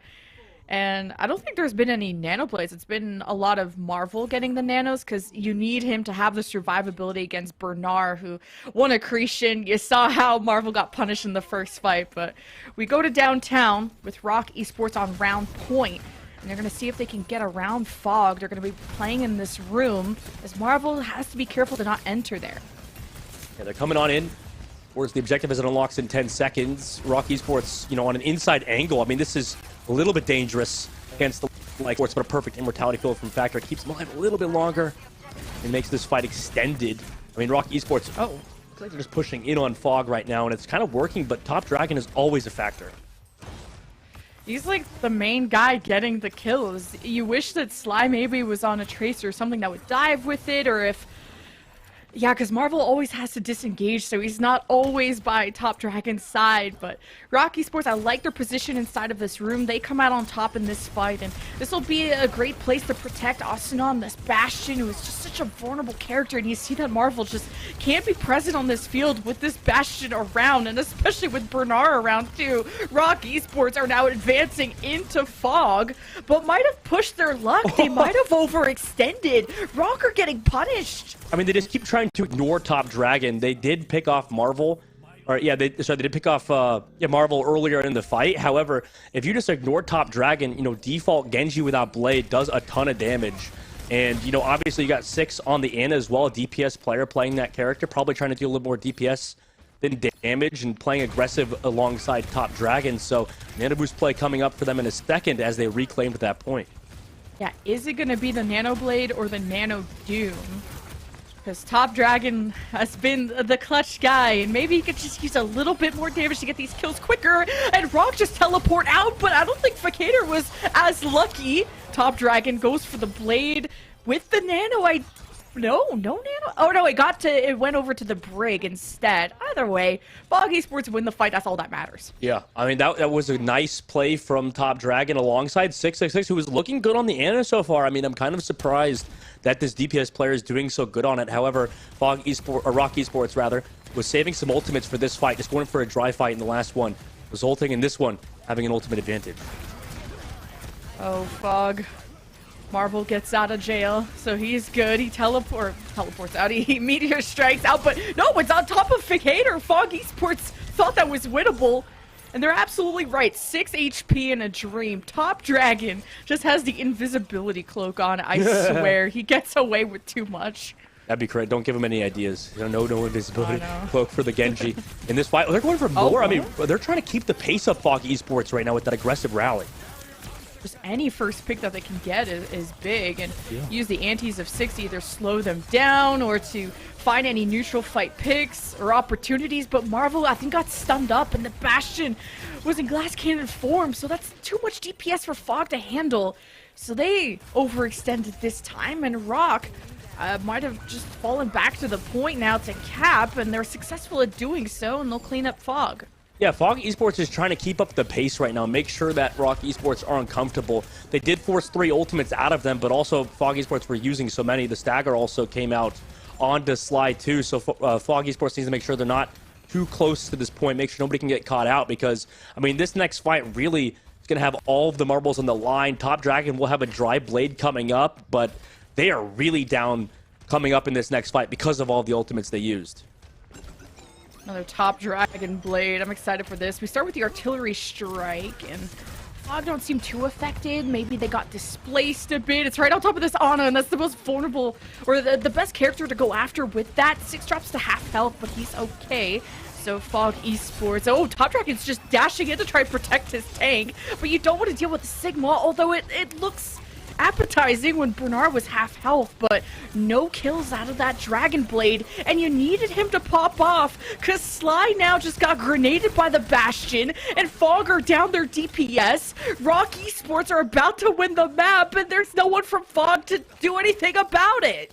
Oh my god, what a round from Rock Esports. You know, that ability to kind of rotate around, avoid that Genji Blade, avoid that pressure from the Genji, make sure that he really could not get anything done. That was just perfect, clean stuff from them. 2-0 on Samoa to give them that map win. Already up 1 in the series, Rock Esports are looking good against Fog. Yeah, they found a way to shut down Top Dragon for sure, which Top Dragon just, I think, got baited by the half HP Sigma. Then the Immortality Field came out to save Bernard in that situation, and the 0 kill Genji Blade. But then I feel like I'm putting a lot of pressure on Top Dragon to like do everything for his team when someone like Sly I don't think has had a huge impact, hasn't found the right angles, because the whole point of Sojourn is to get away from the shield, to get picks past it. And he had some moments, we got maybe a pick or two, but it's been mostly Asuna who's shined more on the Bastion.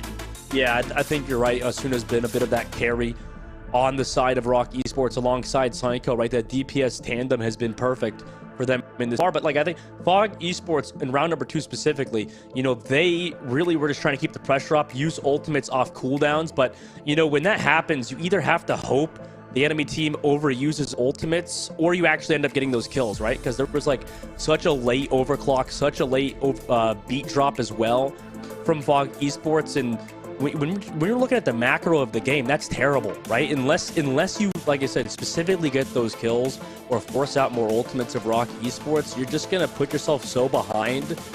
And on Control, you can't really afford to be that behind, right? And Rock Esports were disciplined. They were super intelligent with holding their ults, really only using 1 or 2 against Fog Esports' 3 ultimate charge usage. So they look really, really good, and I'm impressed with Rock Esports so far.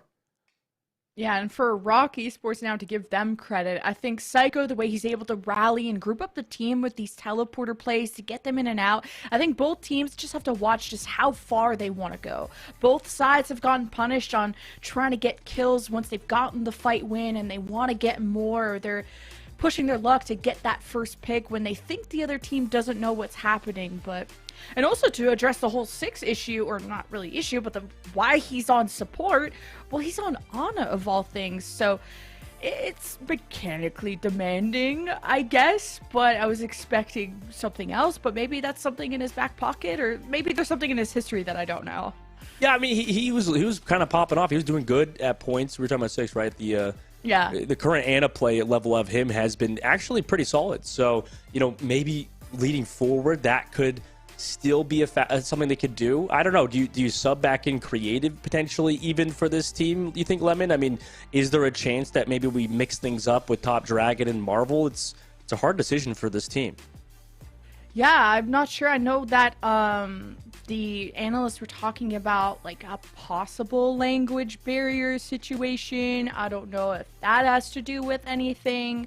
I mean, we don't even know the language that people are communicating at, but hey, you got to change something. But the Marvel Doom, I think it's doing its job. It's existing. I think he was able to make adjustments to avoid the Bernard accretions, which were really rough in that very first fight. But without that Sigma shield, I think it's tough for Sly to have maybe a nice area, a nice point of safety, maybe someone to come back for him, because Top Dragon is going in, Marvel's going in, and then Sly is kind of by himself. He has to stay in line of sight of his Ana, or he has to be around his other support. So there's a lot of factors into what's going in or what's affecting Sly's performance. It's interesting you point out with Marvel too, because like, I mean, just like the elephant in the room here, it's just like you're comparing it to the last series, right? With when you had someone in the game alongside Merit, right? Those two had really clean dives. If you're comparing it to Marvel and Merit, it's not looking as clean, you know, either for that Doomfist play or the Genji play. So, maybe with a little bit more time together, they can coordinate. But, with Top Dragon, he's been, instead of playing that, like, Genji that is very, very much so, like, kind of sneaky, stealthy, kind of going, on those flank angles, it seems like Top Dragon's just, like, kind of dashing in and just sitting behind Rock Esports and just trying to do something, make a miracle happen. Because, obviously Marvel on the Doomfist has been solid, but it's definitely not been to the level of the only other Doomfist player we've seen so far in Someone. And when you're against Rock Esports, you really need to kind of step it up, especially since the likes of Bernard, you talked about Asuna earlier on the Bastion and Psycho, they just have been so consistent. As a whole team, in fact, with Gara and Infagator as well. I mean, they've been so good as a unit comparatively, resulting in really not giving any mistakes to Fog Esports. Yeah, when you have a Bastion that you have to deal with, this Doomfist, this Genji has to full commit, but then there are things that can buy more time for that Bastion, whether it's an Immortality, a Sigma Shield, whatever. Bernard is one of the best Sigmas there, so they'll have to find a solution, because that's all Asuna's really been playing is the Bastion, and Fog choosing now to go to Blizzard World, I think, is big, because this is a really big map. And we saw even in our last series how much space makes a difference for a Sojourn player, and Top Dragon thought he could go unnoticed. He thought Rock Esports were going to the right side and didn't look at him, but Top Dragon got accretion, and he just got his socks rocked. And this is just the end of this defense. Rock immediately teleport onto the back line. 6 is just dead in the water pretty soon, and Rock already got a tick. They're still alive, I guess, back there, but yeah, this is already kind of rough. If they live, maybe something could happen. And actually, they do trade a Lucio for the Doomfist. That's some sort of takeaway, but yeah, Fog Esports, they're rocking into the point now. They're able to touch, but they got to stay there. Nope, just off the point. Reset comes through now for Fog Esports. So rough. Yeah, very rough for them, especially since the staggers came through.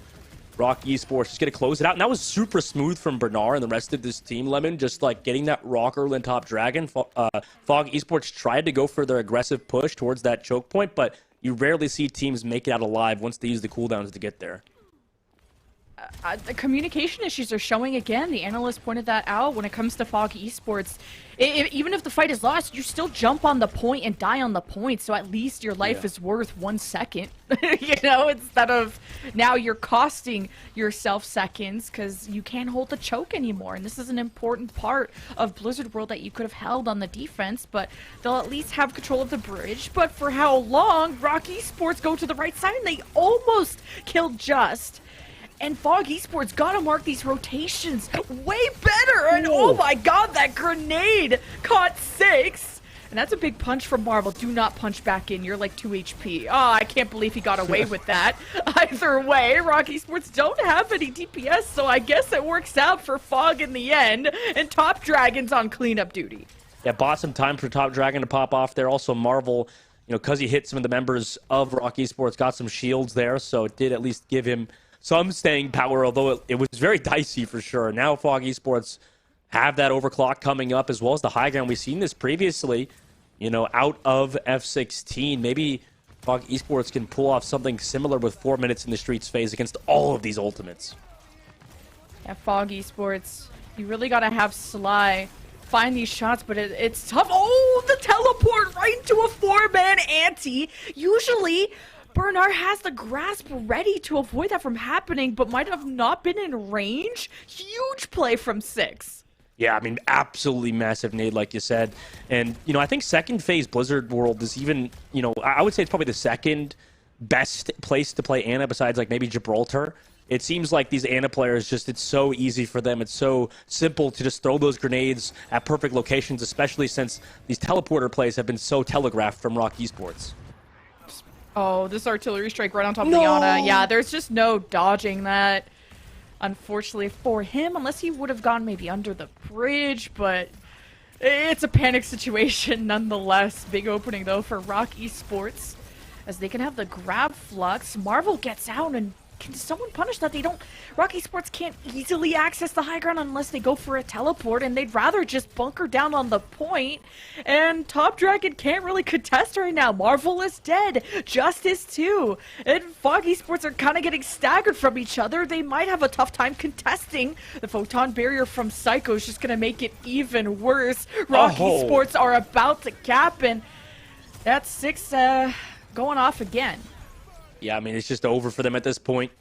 Vicator with a nice 3K in that fight. The proton barrier from Psycho definitely give them a lot of room. 3 minutes, 52 seconds now, and everything kind of collapsed after 6 died. You called it, Lemon. It's just tough at that point for Fog Esports because they're really bad at just, like, not staggering for some reason. As a team, they kind of need to focus on the macro, like you said. Just buy some time, play your life, or die quickly, right? You got to make a decision.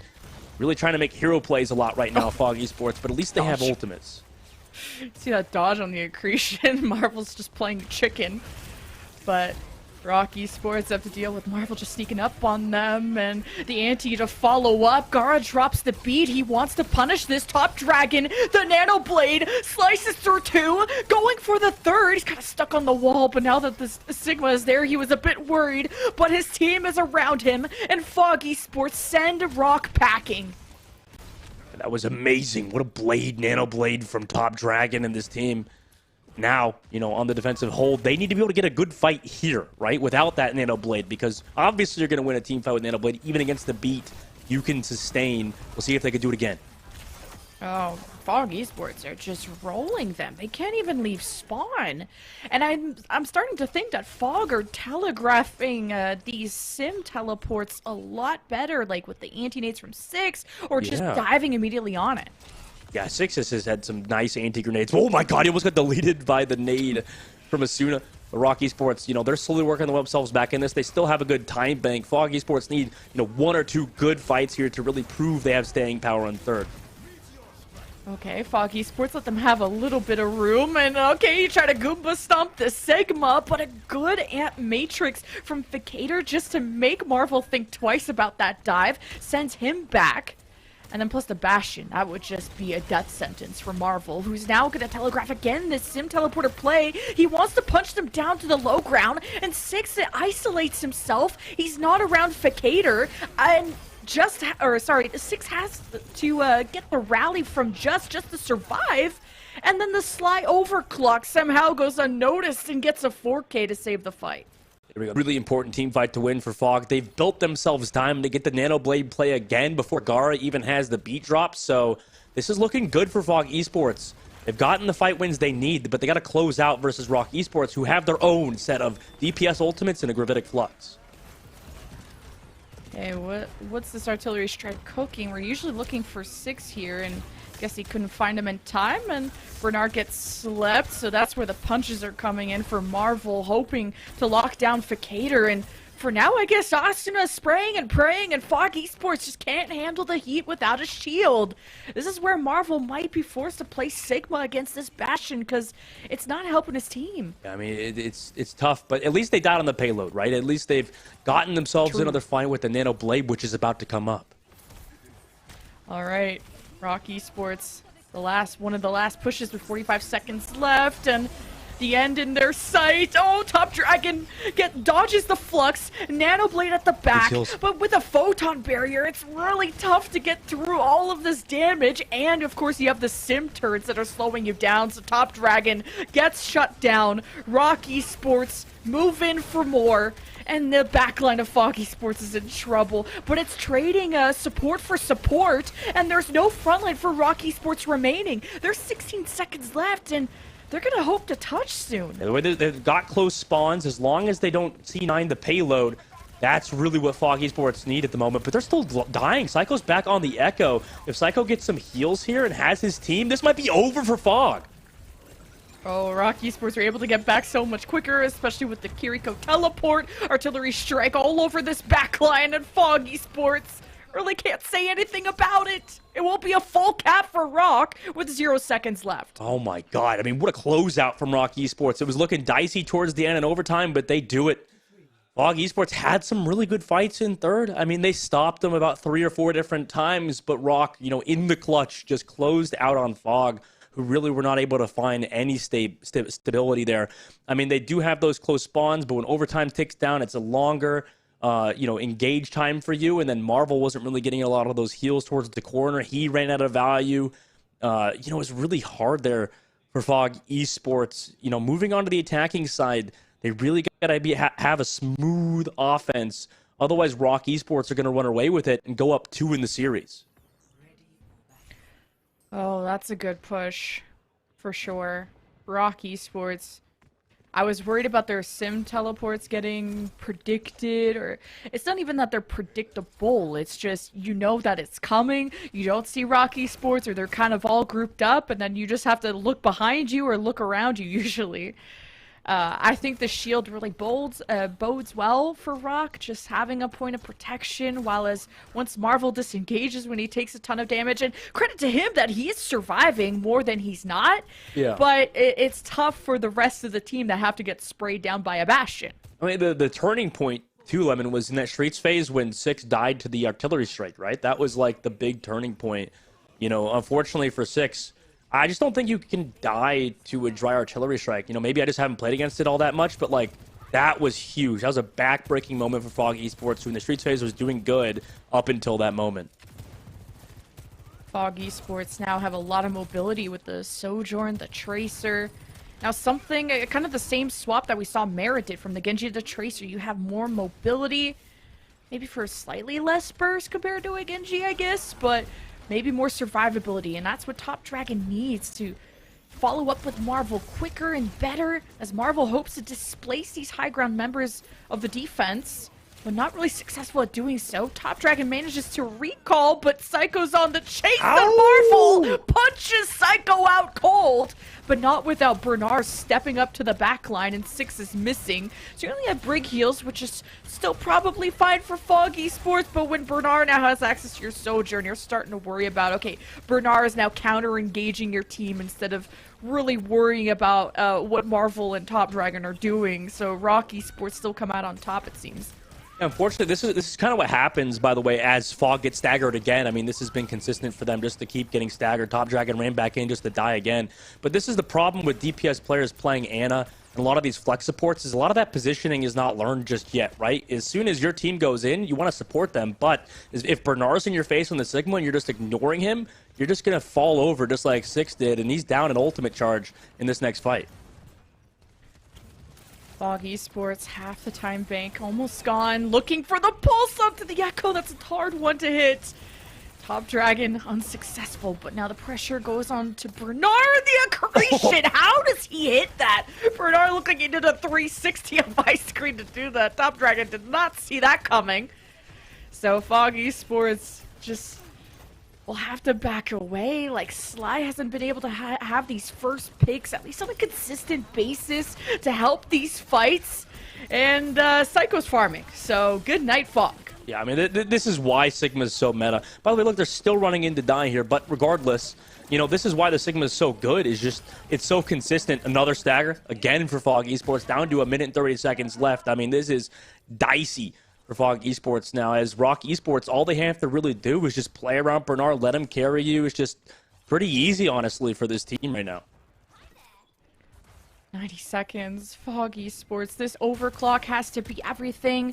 The Nano's probably going to go to Marvel, but Marvel isn't a killing machine. He's setting up the pieces, but they're just not getting the strike and bowling, and he's just trying to displace these members. You got an Ant Matrix and a Bastion, though. Like, Marvel can only do so much, and there's an immortality. He can't even kill if he wants to. I think he managed to drop Asuna from that high ground, but Sly gets slept mid overclock. I don't even know how he's still alive. Top Dragon lands the pulse, though, and Fog Esports have a chance. The rally is the extra health that they need to out-sustain Rock Esports and, well, the last minute of play, so they should be able to cap from this. Yeah, they are going to cap from it, but it required a hero play right from Top Dragon with the pulse bomb. I can't say that he's been consistent enough to hit a pulse bomb every single fight, which is really hard to do, obviously, but that was a big one to hit. Going to third phase, right, he's going to have to consistently do it. again. And for them, they also have to shut down Bernard, right? So there's so many different things they have to worry about because, you know, the boss music always starts playing when this guy's on Sigma, just kind of holding the objective. 2 minutes and 40 seconds now in the Streets phase. Fog Esports are looking to get one fight win at least. 2.5 minutes, so much time gone, but Marvel wants to make up for that. But whenever Marvel is gone, Bernard steps up and starts harassing the supports that have to obviously step up to be in line of sight of Marvel. And when Bernard denies that, puts the shield in Six's face, he can't do anything about it. Just may be able to pack, but it's really not enough. And especially when some of those packs should maybe go to Top Dragon, who's obviously dealing with issues of his own. Fog Esports, this is going to be a tough choke point to get through against a Sigma. I mean, I would like Top Dragon maybe on Genji instead. It's been harder for him to kind of get work done on the Tracer. However, Fog Esports have some ultimates to engage with. Marvel gets nanoed. He needed that top up anyway. He's trying to punch people into his own team, and he goes back in, knocks out some of these supports, and Sly finishes off the second support. So both teams don't have any healing. So all damage is permanent. Rock Esports don't have a front line, so no Sigma to worry about. It's coming down to these 1v1s, and Top Dragon is on top, and respawns are closer for Fog. So hey, there's some progress. Yeah, some progress, but you know, Nano Boost for the Baptiste window is definitely a trade that you'll be happy with as Rock Esports, as the Nano was a big proponent onto why Fog Esports just won that last fight.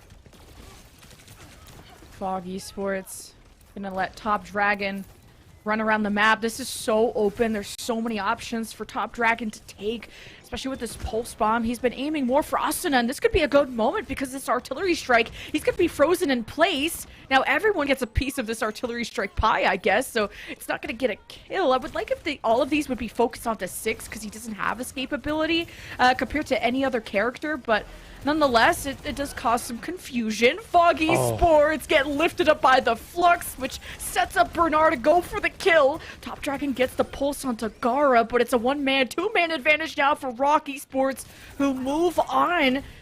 We're so close to just sending Fog back even more with 30 seconds left. I just don't believe they can get the point B cap. That was a nice one clip, but yeah, this is looking rough now. 20 seconds left.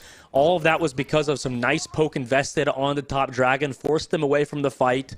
No Tracer in that, makes it a 4 versus 5. Rock Esports hit the massive Gravitic Flux, resulting in that fight win with 7 seconds left now.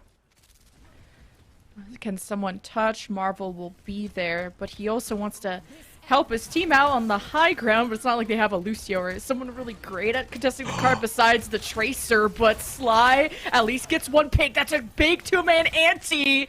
Six, once he's alive, he can do work. And Rock Esports invested ultimates, but it didn't end up working out in the end. Fog do manage to get point B. All right, now I honestly think that Top Dragon should just use this pulse bomb early, get the fight win maybe, or even take a wipe and then swap back to the Genji, because I mean, I like the Tracer at points. However, I think that the win condition of the Genji Blade might be better for Fog Esports. Well, Fog Esports can now just establish themselves on these high grounds. And I guess I don't blame Sly after all when he's just got no one protecting him. And maybe, oh my god, Gara didn't see that coming. Now Fog Esports have a big opening that they can work with. Top Dragon coming from the top rope, hoping to chase down Psycho. Meanwhile, Marvel is stunning up the team. Bernard can advance on the back line. But no trades quite yet. Fog Esports, 42 seconds. They got a full cap, or we'll be having Rock Esports on match point. Bernard can be the pillar around this corner, and Psycho can take some fun angles through the left, but there's not, I guess there's not too much of a hit scan threat coming out of Sly to push Psycho back. Meanwhile, the real threat seems to be this artillery strike from Asuna, and Fog Esports are really feeling the pain. Yeah, they're gonna have to back up now. They lost Sly again, 15 seconds left too now. I mean, it's just, they used the nano boost as well in a lost fight. Just is trying to run away with 10 seconds left. Who's going to touch? It's got to be Top Dragon. But we're entering overtime in just a second. Oh, geez. Fog Esports, someone has the touch. Top Dragon is there at the last second. He's going to be leaving. Next up is Marvel jumping in. But there's like a Bastion right on top. Here's the pulse bomb from Top Dragon contesting, I guess. But I guess I was hoping to hit Asuna. Counter synergy when Marvel punches him out of it. And then Rock Esports collapse onto Fog. And Rock will be going to match point. match point for Rock, like you said, and oh my God, what a final round as well there for Bernard, who, I mean, honestly, if they win this, I would be surprised if he did not get the MVP, because towards the end there, the only real win condition for Fog Esports was to get a big anti-grenade, and they just got it eaten by Bernard. Just hit through Gravitic Flux right after too, so this has been tough for Fog. They've gotten some success, but I just feel like the swap over to Tracer was a big reason why things really didn't work out for them in the Streets phase either. Really, the only thing that kind of went wrong for Fog Esports on the defensive side, Lemon, was just failing in the clutch, right? Just making sure you can kind of work together. It definitely wasn't like that big of a compositional thing. It was more so just, either Top Dragon or somebody else on the team died at a very untimely situation, and that kind of resulted in the loss less so than the composition. Yeah, it was Fog Esports feeling the pressure of being in the lower bracket for sure. Yeah. When you're a Sojourn, you need to output the DPS, you need to get the picks, and Sly is always getting one, but he's not the 3-4K Sojourn that we see on other teams, and sometimes that's what it takes to take down a tough team like Rock Esports. And you can't discount how good Rock really are when they're the ones who 3-0'd Vicious, and Vicious, you saw how good they were just before then. So Rock could be going for a sweep just based on really the tank difference too. It's more about the choice, like you said, and Marvel just needing more help in finishing off these kills and someone to protect that damn Bastion. Yeah, I mean, they do need some help to deal with Rock Esports. Obviously, they decided that this is kind of their best opportunity to win, is this Doomfist composition. So I just don't think they'll mix things up, even though they might, or they should do, honestly, like you mentioned. But, they're going to obviously stick with it moving forward, and it is not that good, because it's not necessarily because Marvel's a bad, per se. He's playing at an okay level, but it 100% is not at the level of someone that we've seen earlier on the Doomfist, or even others that we've seen previously. Even KSA has a really good Doomfist, and for Fog Esports, if they want to make this comeback, I think their best opportunity is to lock that Doomfist Genji again, really try to make it work, because it was close at points. However, since we're going to Flashpoint, Lemon, I mean, that's kind of rough for Dive, isn't it? Yeah, it's tough. I appreciate at least the Fog Esports Blizzard World pick. We kind of saw, like, if Sojourns are struggling on Samoa, which is sometimes understandable when it's very, very close range. They don't have maybe space to... They're maybe taking too much pressure from everywhere, and they really can't have a moment to settle and take the shot. And you thought that maybe Blizzard World was going to be a spot for these Sojourns to shine, and it's still not working out for Fog. So Flashpoint, if you can't deal with stress, well, it's going to be even more hectic. So I'm wondering if there's going to be a change from the Six side of things on Fog Esports side, because they were playing a lot of Brig Ana to hope to pack their Tracer, to nano their Doom, I guess is their win condition or their idea there. But you absolutely need a Lucio on Flashpoint, or you're gonna lose out on rotations.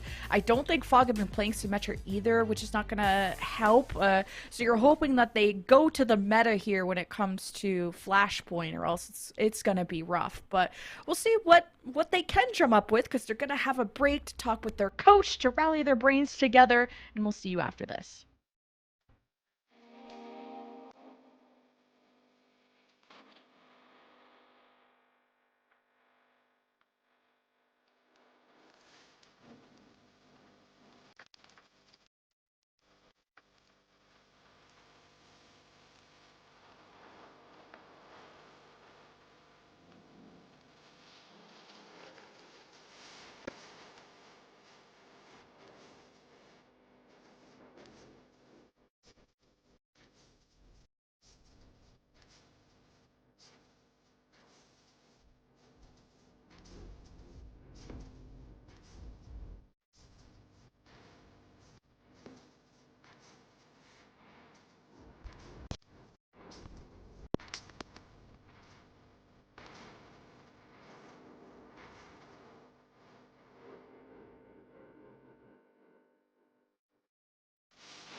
Welcome back, everyone. It's match point for Rock Esports. We're looking incredibly solid, and Fog Esports hopefully took this break to talk to each other about what is going wrong, what is the composition to be, and what their match choice is, too.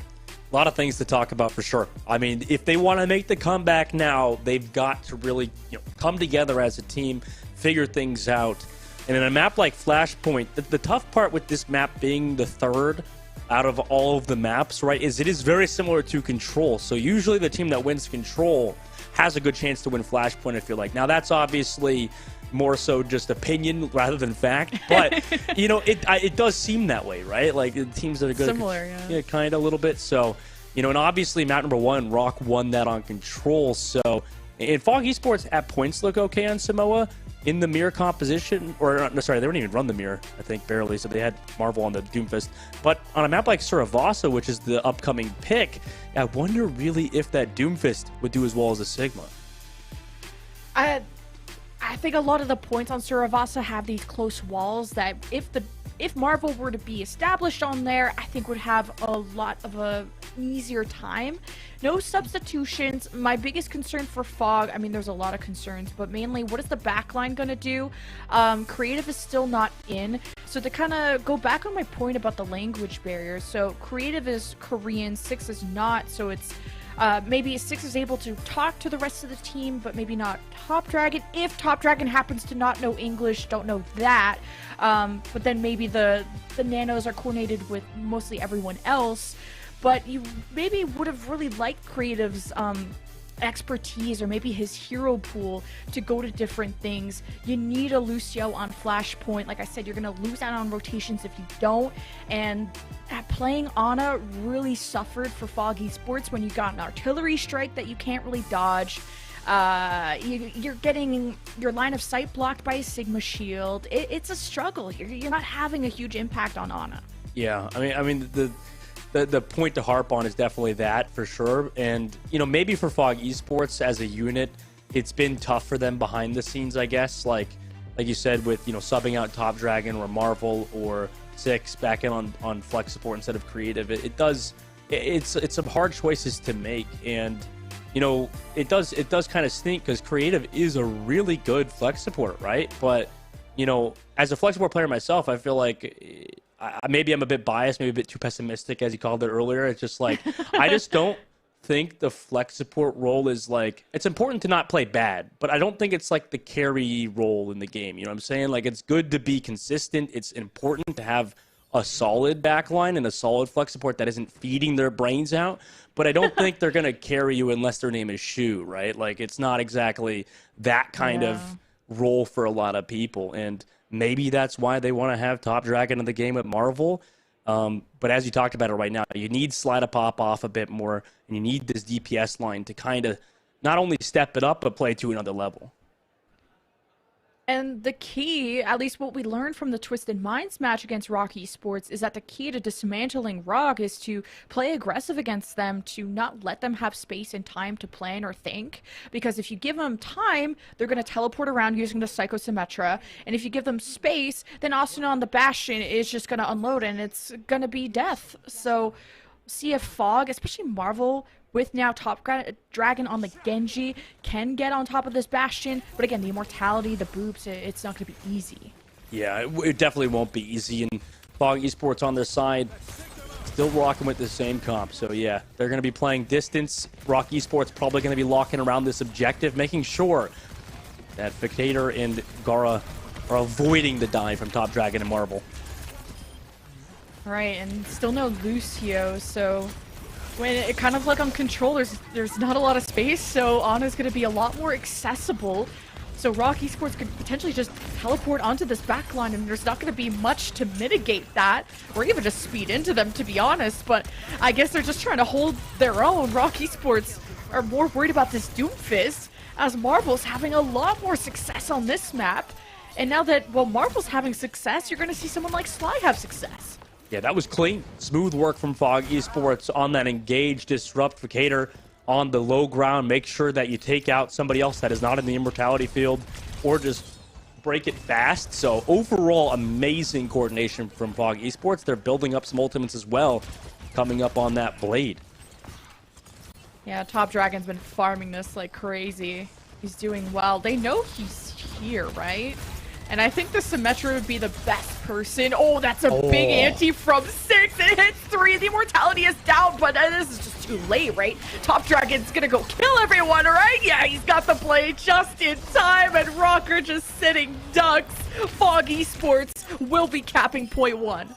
Yeah, you could tell he didn't want to use the blade, but definitely had to in that situation after losing a few members of his team. Everybody got so low from Sly, Marvel, and 6. The rest of Fog Esports, great work from them. They did have to use Blade Doomfist in that fight where Rock didn't really use anything, right? So they've just been able to have good, consistent neutral fights, but they need to close it out, especially on this point, as they've been the first team to rotate here. Yeah, Fog Esports, man, this has been the map for them so far, and these close walls have really helped Marvel, and we got to see Rock Esports be a bit more proactive with the teleports. They can't just wait for the Doom and play reactive like they did in the past. There's a lot more places for Marvel to hide as well. It's like the teleport was a fake play from Psycho. They're going to maybe wait for the grab flux engage, but the sound barrier came too late, and I guess Asuna wasn't even in range. I don't even know why he was there. Maybe Marvel punched him there. Either way, it's a one-man advantage for Fog, and with the rally, everyone should be able to live. Psycho's on the flank, he gets his teleporter destroyed, so yeah, there's no saving this for Rock, and they are still investing ultimates. Maybe it's possible. Bernard lands right in the middle of the team, and he's not going to have the impact he would have hoped so Fog Esports will cap first. A very scrappy fight ends up for Fog Esports. I mean, things kind of did not go Rock Esports' way in the macro of the fight, and especially since they used so many ultimates, it's dicey because Bernardo swapped the Doomfist for a second back over. Asuna just used his ultimate as well, artillery strike, so they've got nothing in this fight. Maybe just trying to find 6, but he's getting Brigitte packed, also nades himself too, so nice cooldown usage from Fog Esports, who have a massive advantage going into this fight. Oh, this Bastion is dead. Yeah, with the Genji behind and the Doomfist too. Fog Esports Might have been listening to the cast after all. You gotta play aggressive. You gotta get in this Bastion space. Look what happens. Was this the first time we've seen Asuna swap off with a Bastion? He was too stubborn to do so against Twisted Minds. I'm looking forward to seeing this. And why does Bernard keep going Doomfist and then back to Sigma? There's so many interesting things that are happening around Rock Esports. I haven't noticed this. Yeah, they're just falling apart right now. Rock Esports have a lot of ultimates and already go for an early disruption. Okay, this is Fog Esports very close to capping the second point. Rock have to touch, but they gotta worry about the blade. And Top Dragon's just simply the GOAT. The 3K. Okay, 6 stole it. Either way, Fog Esports are on round point. They are. I mean, Top Dragon, dry blades so far. I don't think we've seen this much value out of a Genji blade that is not paired with a Neta boost in a while, but they're in a bit of an interesting off angle, having to deal with the spawns of Rocky East. They actually lose 2 because of it. That was a weird rotation. I don't know even, did they even really need to go there? They maybe didn't think their team was alongside them. Regardless, Fog Esports will be missing members, and the points can unlock in 10 seconds. Yeah, Fog are gonna miss some people now, and if Rock get to defend this, they have a May. This is gonna be solid for them. Oh, they don't know. Marvel's behind them, but his team is dead, so who cares? He's gonna run away. And Rock Esports, yeah, like I said, the May on defense, I think it's gonna be solid. Yeah. No, I mean, that was them losing that point there. Rock Esports will come back, and it all kind of collapsed because of a weird, awkward engage from earlier. Now Rock Esports do have a lot of ults, so if they use them correctly, they could mount a comeback here against Fog, who are on that round point. Yeah, you gotta break this wall quickly. Probably gonna come up behind Bernard, or what am I saying, Marvel, when he goes in. Oh my god, I got a crystal ball. They still have some line of sight on him, and he's got a lot of survivability. Hey, even the Nano, but a huge beat drop from Gara, plus the Ficator Amp Matrix as Fog Esports try to run in to help their Doomfist. They walk into a Flux too. This is just unlucky. Now Psycho lays down the Blizzard. This is a huge investment from Rock Esports, having 4 ultimates now invested. They're coming out on top at least, and Rock looks like they're now suffering against this Doomfist Genji combo in the end. That's what clutched up. Oh, yeah. I mean, you talked about Top Dragon a lot. He's been actually insane in this map specifically, right? He was doing well earlier, but I think he's kind of stepped it up even further on this Flashpoint game because he really wants to close it out, right? Mount this comeback, get some momentum built back up because Rock Esports, they've got Asuna with the overclock, but I don't know if that's enough to stop Fog Esports with that blade coming up. Yeah, they're gonna try and take Rock are gonna take this high ground so that Asuna has something protecting him. But yeah, you gotta worry about this overclock if Top Dragon gets in your face. But now Sly's overclocking too, so who is gonna be hitting the shots? If you see Fog trying to hide around the statue, and Top Dragon and Marvel are gonna flush out the rats with their own ultimates. And Rock dead in the water, and they need to run back quick because it's 78+% for Fog, and they might just take their first map. I would have liked to see Fog even delay Bernard there just to secure it, but I mean, it's so far away. Walk Simulator engaged, Moira swaps coming through, 5% away. They do get the touch, surprisingly, but all alone at the point was Gara. That's all she wrote. A map diff, I guess, in the end. Fog Esports take Suravasa and put themselves, I guess, 1 map closer to reverse sweeping, if that's possible. Yeah, I mean, really, Top Dragon on the Genji has been the saving grace for Fog Esports, really, Lemon. I mean, it's been obvious from the outside, I feel like. Okay, he's a little bit taunting from the coach. That's good to see. 3-2. Yeah, maybe. Maybe. It could happen. I mean, if he keeps Top Dragon on the Genji, right, off that Tracer, that's going to be the reason why Fog Esports wins. You talked about how Top Dragon has been getting his value, and it's really just been through that role. You know, a lot of those blades have been important, even without a Nano boost. Look at the replays, Lemon. I mean, this is insane that a Genji player would get this much value out of a blade without a Nano boost in 2023. Yeah, and it's the timing of when he goes in too, because I mentioned that you need to play aggressive against Rock, and that's exactly what Top Dragon and Marvel did. They didn't let Psycho set up on the Sim, so he goes to the Mei to hopefully, well, if Rock gets to defend, then they can use that to their advantage, but they only got to do so once, and then there was some and then they broke through the wall. You know, that doesn't last forever. But then Top Dragon got to play aggressive with the Genji, and then when you have a sitting duck of a Sim or a Mei, which once they ice block, they're uninvolved in the fight, you go after everyone else. And then you have Marvel, who's got someone who's actually actively helping in his setup. Yeah. It really works out, and especially against the Bastion, who can't contest or have any escapability against the Genji, which forced Asuna for the first time in a while to get off the Bastion and not necessarily be able to keep up or have the same impact compared to the Bastion that we have. Yeah, I mean, you're 100% correct on that note. The Bastion was swapped up, and that really made things awkward for them. So, realistically, on this next map, you would assume that Asuna goes back to it, right? I mean, that was a big reason they did good, is either having him on the Bastion or like the Sim, right? Along those two characters have been his best performances, because you're 100% right. The Sojourn didn't do as much versus this team. At least you're living, I guess. Like, you're not the first one picked, so not your fault, right? I guess. I got mine. I didn't die. Yeah. I got mine, exactly. yeah, for sure. So Push is going to be coming up. Wow, we haven't got to see a lot of Push this tournament, so I'm excited to see more of it. We had Esperanza in our last series. New Queen Street is also an option. It'll be Rock Esports choosing, and if you were to be a Sigma player, they want to pick a Sigma-based comp. Is New Queen Street friendlier, or is Esperanza friendlier? I think specifically, probably Esperanza is friendlier. I wouldn't say it's friendlier. I think it's just necessarily that people just don't like New Queen Street. Like I don't know what it is. I mean, it's just like the teams don't like playing on it a lot. I mean, as a Canadian yourself, I'm sure you like the map, but you know, personally, I don't think it's a very fun map to play. Colosseo, I forgot that other one. Oh yeah, Colosseo's in the yeah, I guess that's like Sigma favorite too. So realistically, at the end of the day, Fog Esports, if they just can maintain the momentum that they have, right? I feel like a lot of the maps can still favor that Doomfist, even if it is slightly, you know, less meta.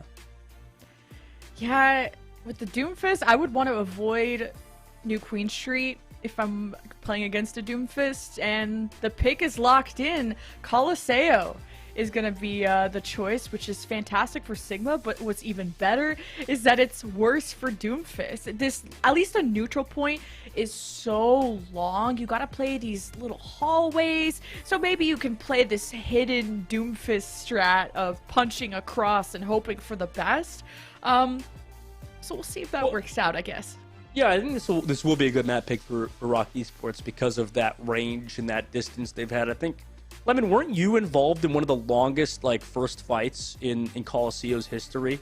No, thankfully not. I mean, there's been a lot though. There has been a lot. It feels like the first fights last 2 minutes or 3 minutes, right? Like, it's crazy. Yeah, it can be. If it's a Sigma mirror, I think it's gonna be done very fast against a Doom Sigma though. Yeah.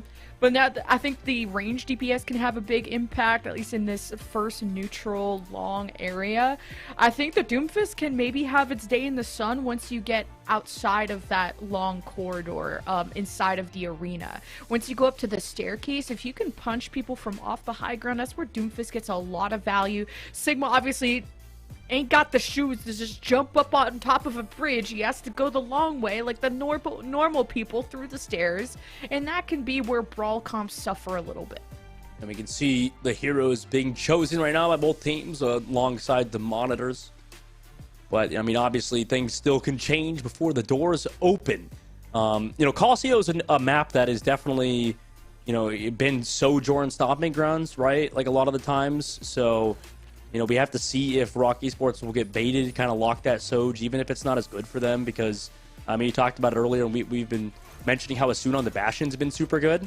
That really has been the consistent thing for Rock Esports. So, for them, you know, maybe just don't get baited rocking that Sojourn and continue with Asuna on the Bastion, even if it's been somewhat difficult versus Marvel on that Doomfist. But what you talked about earlier, Lemon, with the fact that, you know, Bastion has so much HP once he's in that tank form, and even in general, Bastion with the armor is super tanky. So that just makes Marvel's life a lot harder, and Top Dragon's life a lot harder, because the only person that he can really attack is going to be Asuna. But if he got so much health, how do you even kill the guy, right? Yeah. I guess I'm less worried about rotations now for Rock Esports when they have the Sim TP to go on top bridge, so And they can... Oh, no sin. Psycho's now on the Echo, so if they're expecting a top Dragon Genji, maybe this is an attempt at countering that. But this is favoring Sigma, like I said, so Bernard's going to be able to hold space a lot better than Marvel can. Yeah, that beam, the focus beam from Psycho will go through deflect as well. You know, that's another factor that definitely plays into things. But Rock Esports as a unit are around this payload, kind of just pushing it, forcing Fog Esports to make that first move with Top Dragon. Oh! Oh my god. Well, he can deflect other things, like bullets, which Picator found out the hard way. Fog Esports up by 1, looking for more, and this is not where you want to hide against the Genji Doomfist comp. Oh my goodness. Rock Esports, they can hide, and they can run, but they surely won't survive. Wait, but they might, like, lose this still somehow. What? Okay, Psycho slide, thank you. You got the kill. You didn't make sure your Top Dragon's 3K went to waste, because that was scary. That was Fog Esports with the first one. Again, Top Dragon is just simply the GOAT. So now he puts the team on his back. To kill the BAP is huge, limited heals, and Rock Esports not running a Lucio here is interesting. Maybe that could help Bernard just play more aggressive, but either way, maybe they just want to have a slow burn type of comp. Yeah, Rock into Sly as he peeked down that range, but Rock Esports do have those ultimates, like I said, slow burn. They're kind of working things through here as the engage surely will come through from Fog Esports, trying to create space for Top Dragon, but the Gravitic Flux. Oh, 6 is dead. When you're not running a BAP, you don't have an immortality, but Top Dragon is stopping them from killing them when he's just in the back with a blade, and he didn't even need the nano. 6 could have given it to him, but 6 was busy trying not to die to the Flux, and I'm still surprised Bernard didn't get a dub from that. This is the hardest carry job I think we've seen in a while. I mean, it just truly is Top Dragon, shades of Who Are You at moments in this game. It's just insane what he's doing. Look at me, not Psycho. No one wants to. Oh wait, maybe Marvel made the mistake. Wait, Marvel got body blocked, I think, from leaving too. And at least he forced out the dupe from Psycho, so your life was worth something. But Psycho's now giving the Top Dragon impression, dashing into the other team, and Rock Esports will stop the momentum. Only 43 meters for starters for Fog. Yeah, maybe Marvel thought his team was a bit closer to go for that engage. I mean, it would have been a big ante if 6 was there, but did not have the support there. Maybe some miscommunication going on. Rock Esports have double support ultimates against 3 for Fog Esports. Right, overclock on top of the bridge. If Rock Esports leave these pillars, they're going to be exposed, but Sly's going to come to them. And, well, somehow Just was trying to follow up with Marvel and got picked. So that's not ideal. Rock Esports countered with the Amp Matrix. That's probably what hurt Fog Esports in the end. And the overclock just never came out. Not sure why. Or the rally, or just Fog Esports went to them for some reason when they should have just played the bridge. Everything really was just awkward as soon as Just got picked, right? I mean, that was really a big factor why Fog Esports couldn't even go for an engage there, or at least they like kind of half decided to, or at least force out some ultimates from Rock. So I guess a takeaway, even though they're down in terms of meters at the moment, is that both portals were just used. Now it's Rock Esports in the lead. Psycho got picked, so Fog Esports are not going to let this go for long. And that's not a 5-man stun from Marvel. He's crazy. Now you got the Sly overclock just to finish things off quick. Looking for this last member, staggering out Gara here isn't great, but hey, Fog Esports got the bot back. Yeah, I'm not even sure that overclock was necessary. Maybe they popped it as soon as Top Dragon got that opening kill, but Jesus, I mean, just Top Dragon, right? I mean, just consistently finding these opening kills as a Genji player, it's crucial. It is. Rock Esports, they have more of a poke-based comp, so they can play this bridge pretty safely. Fog Esports kind of have like a hybrid going on, so I can see the mix-up of wanting to help Marvel when he looks like he's in trouble, but really it's Rock Esports in trouble. The Dragon Blade once again, and it just goes through the supports like butter, and now after Bernard, Fog Esports are gonna be forced to win because Top Dragon says so. He's just getting every final blown out too. I mean, it's like a jump scare. You looked at as soon as POV turns around for a second, dead to a Genji blading Top Dragon flank. I mean, that was terrifying, and now Fog Esports are going to take the meter advantage and be up in this next fight. Still 5 minutes now. So Yeah. lots of time for Rock Esports, however long this goes. Psycho is going to dupe the Ana and go for a 1v1 against 6. They both anti each other. 6 comes out on top, but while 6 is in this 1v1, the rally from Just is not enough to heal the rest of Fog Esports, who will only kind of squeeze out 3 more meters, but still keep the lead, I guess. I think Rock will have to win a fight to get back the lead. Yeah, that's not bad for Fog. I mean, they got out 3 ults from Rock Esports, who kind of overcommitted against just a rally from Just. So, looking good for them so far. For Fog Esports, I would like to see a Nano Genji play. I know they keep nanoing Marvel, but the dry Genji without ultimates and the Nano Boost, I think is enough damage for them. Meteor Strike, Marvel's not even going to let them get close. But someone was maybe... Okay, yeah, the Fog Esports team was pushing the bot back as Psycho's playing conservatively around his rally, and somehow just keeps getting into range of a Sigma, trying to brawl alongside Marvel while not having the escape ability to do so. Either way, Fog Esports can depend on the they can't depend on that overclock. No, sir. Rock Esports now will get back the lead and get a lot more out of this, especially if they stagger out these supports. Just and 6 are trying to get out, and they just can't. Asuna, the GOAT. I mean, just hitting the railgun shot against the overclocked Sojourn. Fantastic shot from him. And that's why I think you just give Top Dragon the Nano Boost even without the Blade. I don't know why you give it to Marvel. I know it's for the survivability, but then what, right? So just because the fight goes a long time doesn't mean you're going to end up winning it. You just got to need to carry right now if you're Top Dragon. You need to give more resources to him, I think, in order to enable him. Oh man, 93 meters plus, 3 meters left. This is getting dire, and Sly is picked again, and you need to win that duel against an Echo, right? But Top Dragon finds the trade, Bernard hits a huge flux, Rocker in the lead, and they have the man advantage with Psycho in the dupe too. I think he still is trying to 1v16 there in the back, but either way, the antis are a really great utility for Psycho to go for. It's Marvel's 60 HP. I don't know what he's cooking back there, but Fog are in trouble. Oh, Marvel was going back to his team. That's why I got it.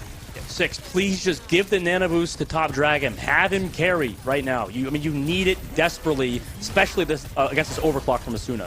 126 meters. Here's the Asuna overclock jumps and slaps 6 on the head. Goes for the 2. Give him the 3rd. And Rock Esports about to full cap. Maybe you shouldn't flash the 3-2 before the game is over. Rock Esports will be winning Coliseum.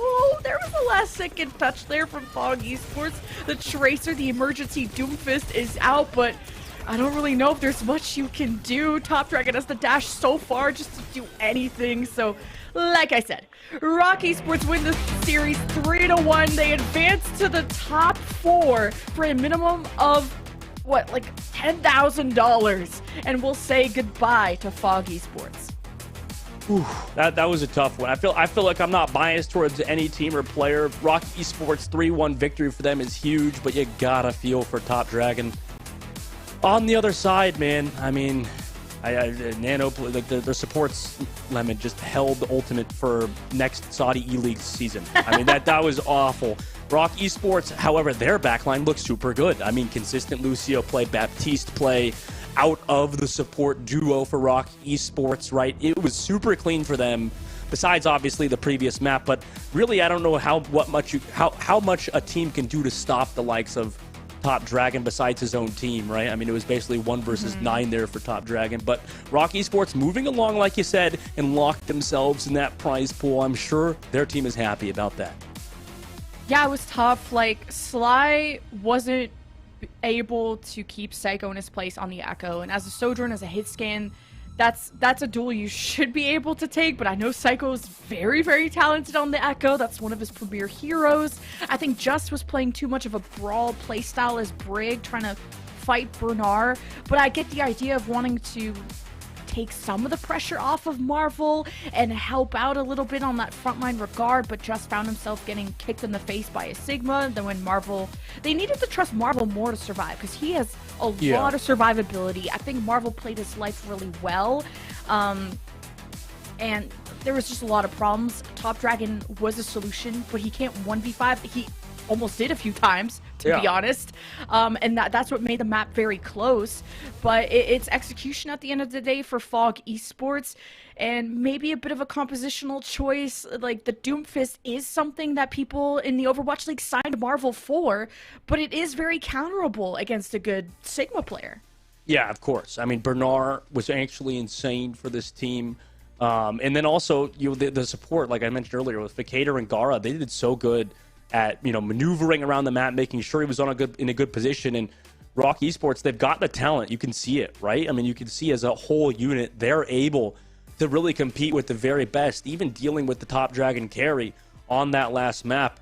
They were able to do so, right? It was just through Bernard consistently putting pressure on, right? No matter how many pop-off plays Fog Esports managed to have, it always seemed like Rock Esports were in control pretty much the entire time, right? I mean, it was so consistent out of Rock Esports, which is what you would like to see, considering the previous days, Lemon. I think that was the biggest concern for them. I mean, it was just, can Rock Esports stay cohesive and make sure they have that backbone to continue the pressure that they can obviously do, because they have the talent there. So good to see for Rock Esports, especially as they lock themselves in to this top 4. And speaking of that top 4, just going to name it off real quick. A big congratulations to, obviously, Twisted Minds and GK, who are in the upper final. You're going to see them face off next week. And then in the lower bracket semifinal, we have F16 versus Rock Esports. That's going to be a banger after what we saw from Rock Esports today. Very consistent. Just got to maybe refine Austin on what his role on the team is going to be. Is he going to keep playing this Bastion? We saw Twisted Minds really exposed that. We saw some looks of his Sojourn today, and that was able to be pulled off at least better than Sly, so that's something that he can work on. And against F16, that's going to be a tough task when F16 are the big favorites, but all 4 of those teams placed in the money. Placed in the money indeed, and that's huge for them, of course. And for Rock Esports to get the win, that's huge. But I think for the biggest thing is for the players, I think, overall in the Saudi eLeagues, to really make a name for themselves, especially a lot of the local talent, has been big, right? For the support duo of Rock Esports to continually, go out there and perform, that's big as well. Even for the losing teams, right? You have I Love You doing well earlier on, right? Some of these other guys that are maybe not winning as much, but still look good, right? That's the biggest thing for getting on future teams, especially in the Saudi eLeagues, is just making sure you look solid and can compete versus the top level talent. Also, winning, of course, but when you're against the likes of Twisted Minds, even F16 at points, some of these other guys, GK, I know our analysts think that GK is one of the top team as well, and of course they've proven it too. So they look really good, as well as the top level talent. So it's just looking solid versus them is the biggest deal from an individual perspective. And this platform is all about seeing that talent. And yes, we have a lot of amazing Saudi players, but also players from all over the world that are coming to have another opportunity to prove that next year can be their year, whatever is going to happen. And Rock Esports really showed their true colors today and how amazing they could truly be. And one person who really rallied the whole team together is Psycho, and I hear we have an interview on the stage with them. So let's go check in. الحضور ومشاهدينا الكرام، ورجعنا لكم بعد نهاية المباراة الثانية لهذا اليوم اللي كانت عبارة عن الربع اللوزر براكت. والآن بكم معنا الأسطورة سايكو، حابين نسأله عن شعوره بعد الفوز بهذه المباراة، وحابين نقول ألف مبروك. Well, first of all, man, congratulations for the win. How do you feel about it? Thank you very much. I feel great. Good. I mean, I think we just secured top 4, yeah. so it's always a good sign. Nice. Obviously, this is not where we stop, and we'll keep going against F16. I think it's next, and I can't wait. Let's go. صح انهم جابوا المركز الرابع، بس الى الان ما وقفوا. اكيد كل فريق هنا يطمح للمركز الاول، لكن ودنا نساله عن سبب خسارته في الماب الثالث. ليه ما كانت 3-0 او كانت 3-2 تقريبا؟ فريق الخساره. Let's go. So, a lot of people have been asking about this. What do you think is the reason for you not making it on a third map and actually having a loss there? Yeah, that's a very good question. Against the Doom Genji comp, I think it's important that our Baptiste and Lucio stack together, and me as well, and that we live their first engage. And if we live their Genji dash and their Doom engage, then we can TP on their backline. But things just didn't work out, so we'll see. We'll see. Different tactics واستراتيجية، ولا ايش رايك يا وجيه؟ اي تقريبا نفس ما ذكر عن الهيلرز، دائما هم المتعبين بهالمباراة، ولكن مباراتهم الجاية أنا ما أدري إذا واضح الخوف فيني ولا لا. لأن المباراة الجاية بتكون مباراة حاسمة ومرعبة. كيف تجهيزاتهم في النصف نهائي لوزر براكت ضد فريق F16؟ Well, you know you're gonna face, right? F16, what's gonna happen there? How do you feel about it? Any hidden secrets, maybe? I mean, secrets are secrets for a reason, but I'm not worried at all. I mean, I can't wait to beat them. Okay. Woo, that's confidence right there. حسيت في الحماس؟ أتوقع إنه استعجل، فعشان كذا نقول موعدنا الأسبوع الجاي بنشوف من اللي بيكون الفايز، روك ولا F16. There you go. نتمنى لهم كامل التوفيق صراحة. زي ما قلنا بتكون مباريات مصيرية، مباراة مرعبة. الفايز بيروح للفاينل لوزر براكت والخسران بنودعه من البطولة، فنتمنى لهم كامل التوفيق. أما الآن أعزائي المشاهدين خلونا نروح للاستديو عشان نتكلم ونتناقش أكثر بخصوص هذه المباراة. You got that right, and again, congratulations to Rock Esports, and can't wait to see your next match. And now we're gonna pass it on again to our amazing people at the studio. Take it away. Thank you. On the analysis test provided to you by STC. I'm Commander X. I'm here with Chris TFer, and another interesting series. Teams mixing it up, giving us a lot of different looks that we've not seen from them before. Yeah, obviously we spoke about what are FOG Esports going to do. Are they going to find a style? They played a lineup that we hadn't seen before, a comp that was maybe more developed than we've seen before. I think it looked pretty good. I think that they'll probably be pretty disappointed that they weren't able to make this series a little bit closer. I think especially like map 1 and 2, a lot of small mistakes that could have went their way, which didn't go their way. But overall, it was a good series, and probably the best two teams ended up winning. I think it's really fair to say that Rock came into this one of favourites. We talked a lot about these teams coming back in lower bracket, and that we really wanted to see a different look from them. Don't go dying on a hill. That was never going to work for you. And we see Top Dragon and Marvel combine in this roster for the first time. Creative having to take a step back on the bench. Yeah, and hard to really question the coaching decisions around the lineup. I think both Marvel and Top Dragon played extremely well. Have to say, Top Dragon, some of those, especially maps 3 and 4, some unbelievable fights, unbelievable performance that he especially can feel pretty robbed of a victory, really. We talked about it beforehand that out of all the import players, Top Dragon was maybe one of the ones who has gone missing the most, but he certainly turned up here today. They got him on his best hero. They changed the comp to really put him in the spotlight. And I think, even though he lost and it'll hurt, I think he can be really happy with his own performance and the amount he did for his team. Yes, absolutely. I think that we can talk a little bit more about the game, but I feel like when we play this matchup, the dive comp versus the Sigma comp, the dive comp has a much tougher time winning neutrals without ults, but should be able to ult cycle quite effectively. It felt like for FOG, and especially because of Top Dragon, they were winning so many first fights and so many neutrals that all they needed to do to be able to snowball this into a one series was be able to find the correct timings and the correct ways to win the ults. They almost had it backwards. They were doing all of the hard work, but then failing to pull the trigger on the easy stuff. It's weird because if we go back to the start of the series, we start with Samoa, and this is maybe a bit more what we expect, where actually Bernard is getting immense value. Anytime the dives are working, Bernard's also finding kills on his backline. And it looks close, but it still looks relatively straightforward for Rock. But then we get over onto Blizzard World, and this is where things get a little bit messier. Yeah, I think Blizzard World's the one where I'd be really kicking myself. I feel like I always, you know this better than anyone, I get so mad if we use our big ult combos in a situation where the enemy team isn't doing anything. They're not touching point, they're just in a room, and we throw Nano Blade, we throw Rally, we throw another ult. They use 4 ults, Meteor Strike, right? 4 ults in a room when the enemy team wasn't even touching point, and okay, we win the fight, congratulations, but the enemy team's then going to come back, and in 10 seconds they're going to be able to touch point and start to cap again. So I felt like, especially on the defense, we had to protect our Nano Blade combo more. We couldn't if you just win a fight with Nano Blade, it's not enough. We have to either win a fight and trade ults, or win a fight and take 2 minutes off the time. But unfortunately, we were winning quick, easy fights with Nano Blade, which then put us in a hole for the rest of that defense. And then when Rock get a chance to push with ult advantage, suddenly so many of these ults from Rock are actually really good ones to help force point with. We saw him get a lot of Bastion ult value. The window's great for doing that. And it left him with a pretty healthy attack.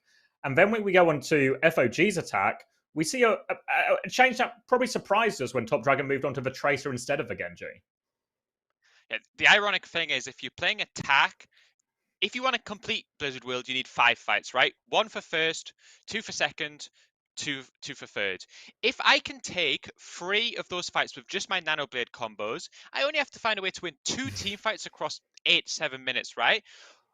I can then start to use this super quick Nanoblade to wipe the enemy team, to cap first, to cap second, to do whatever it is. We were playing like we should be playing on attack on defense, and then when we're on attack, when all of a sudden this system that we have with the Nanoblade can play it, we pick Tracer. So I think Blizzard World, I think, it's so winnable. The fact that that map was relatively close with so many ult economy mistakes, I'm kicking myself, and I don't have any skin in this game. I think especially when you even look at that final fight where they want to go with Nano Doom or the Nano Doom, and then Burner's able to just find that kill on 6, stops him getting the Nano off, and then they don't get a proper touch afterwards. A huge play from Burner to shift it in their favor. But exactly, you do have to wonder if there was just a Nano Blade or 2. I mean, Top Dragon hit most of these pulses, but you only get 1 kill for Pulse Bomb most of the time.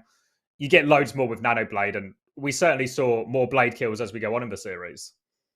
Well, that's the ironic thing, right? Map 3 and 4, we didn't really see any Nano Blades, but Top Dragon was wiping with every blade anyway. So maybe we could have really created a system where we ult cycled a lot better. If Top Dragon's so good that we're just getting kills with just blades, hey, let's use the Nano on the Doom, then we can charge the Doom ult, then we can charge a Nano, and we can get into kind of like an ult cycle, which maybe teams do with Winston a little bit more. The blades are just looking so good anyway.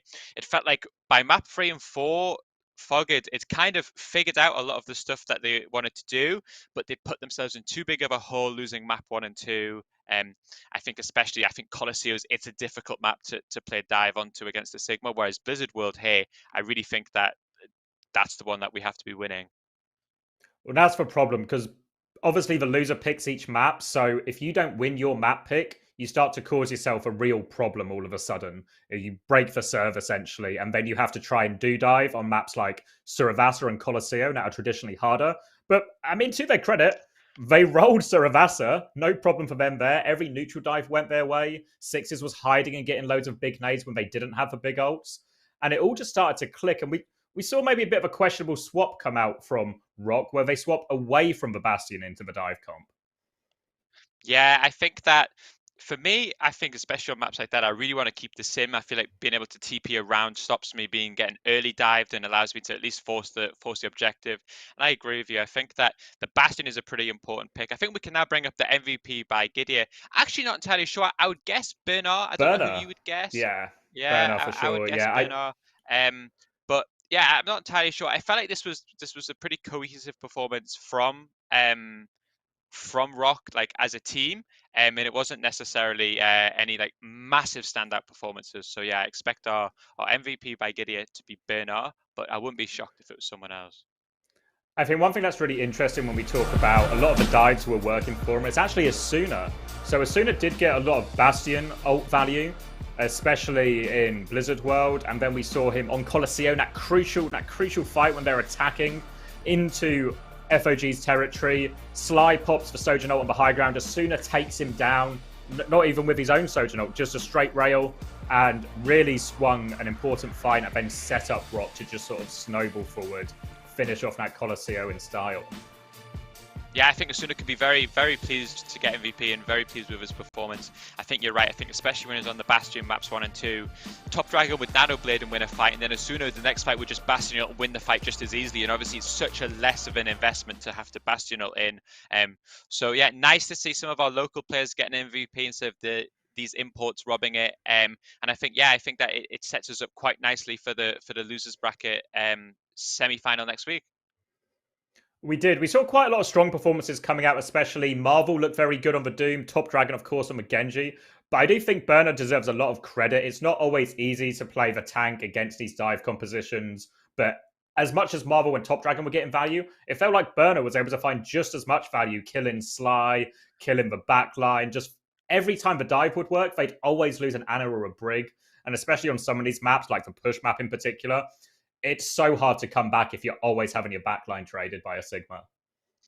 Yeah, absolutely. I think that's one of the reasons that Sigma is so strong against the dive is if you're playing like a Reinhardt or a Orisa, it's a lot harder to just be able to trade the enemy supports. But I think if we're able to hit the rocks like Burner was into a few left clicks, even if the dive hits, if I've traded your Ana, then hey, we're in a great position. And obviously the same thing can be true of the Flux, right? Like if we're in a situation where we can Flux an Ana that doesn't have any real peel, doesn't have any way to dodge it, if we can just guarantee that kill on the Ana, then the whole comp falls apart. So Bernard had a big responsibility, but I think most of the time was doing his job to a pretty high level.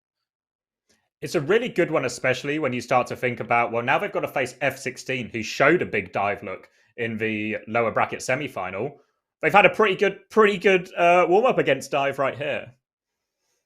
It can go either way, right? F16 can maybe look at this and say, hey, they didn't look perfect against dive and we're a better dive team. Or Rock can look at it the other way and they can say, yeah, we've already played against dive. Top Dragon played an unbelievable performance. Maybe fair to say we don't expect Merit's Genji to be able to do what Top Dragon did there. And yeah, I don't know. I think it'll be interesting to see. It wouldn't surprise me if F16 come out with some sort of Sigma mirror. But obviously, the biggest important factor is we've now got a 4-day break before the next game. So every team has had a real taste for what's successful, for what's unsuccessful. They have a really good read on what their opponents are doing. And I expect we see some really, really like interesting comp matchups, especially in this losers bracket, starting next week. It's probably a bit easier for F16, right, going up against Rock, because you know it's going to be some version of the Sigma variant. But if you're Rock, I think it's a lot harder to guess the exact direction F16 will go, or if they'll even go in multiple directions, like we've seen a bit so far. Some Sigma, some dive, depending on the map. Could give Rock a bit more variety to try and keep in mind. Yeah, absolutely. I think that yeah, my feeling would be after today that F16 would be probably slightly more comfortable to dive, but maybe they can fix some of the mistakes. I think if we can watch the highlights of the day presented by KFC, I think we'll probably see a lot of the dive from F16, maybe some good someone moments on the Sigma here. But yeah, I think that it'll definitely be interesting. I think that depending on how the scrims go and depending on how they feel. Also, I think one thing that we should probably talk about is, what do you think the mentality for both F16 and Rock will be? Do they throw every egg into winning that next match and then whatever happens, happens? Or do you think they try to create a strategy that maybe allows them to upset the top two? I think if I'm Rock, I'm kind of locked into what I'm doing. They're probably one of the teams we've seen the least variation from, the least flexibility of. So if I'm them, I really have to think it's all about winning that next game. GK and Twisted Minds really do just see a cut above. And the difference between 4th and 3rd place is literally double your money. So I think you go all in on that lower bracket semi-final. Make sure you win that. Maybe you come in with a bit more confidence for the next day, a bit of momentum. Who knows what happens after that? But I think you have to put so much importance on this lower bracket semi-final. Yeah, I think you're probably right. I think for F16, maybe there's a world in which if they can really figure out, they can probably have the mentality of, if we just focus dive versus Sigma Lucio, I'm effectively covered for any amount of matches that I have left in this tournament, because that's going to be what they play against 9 times out of 10.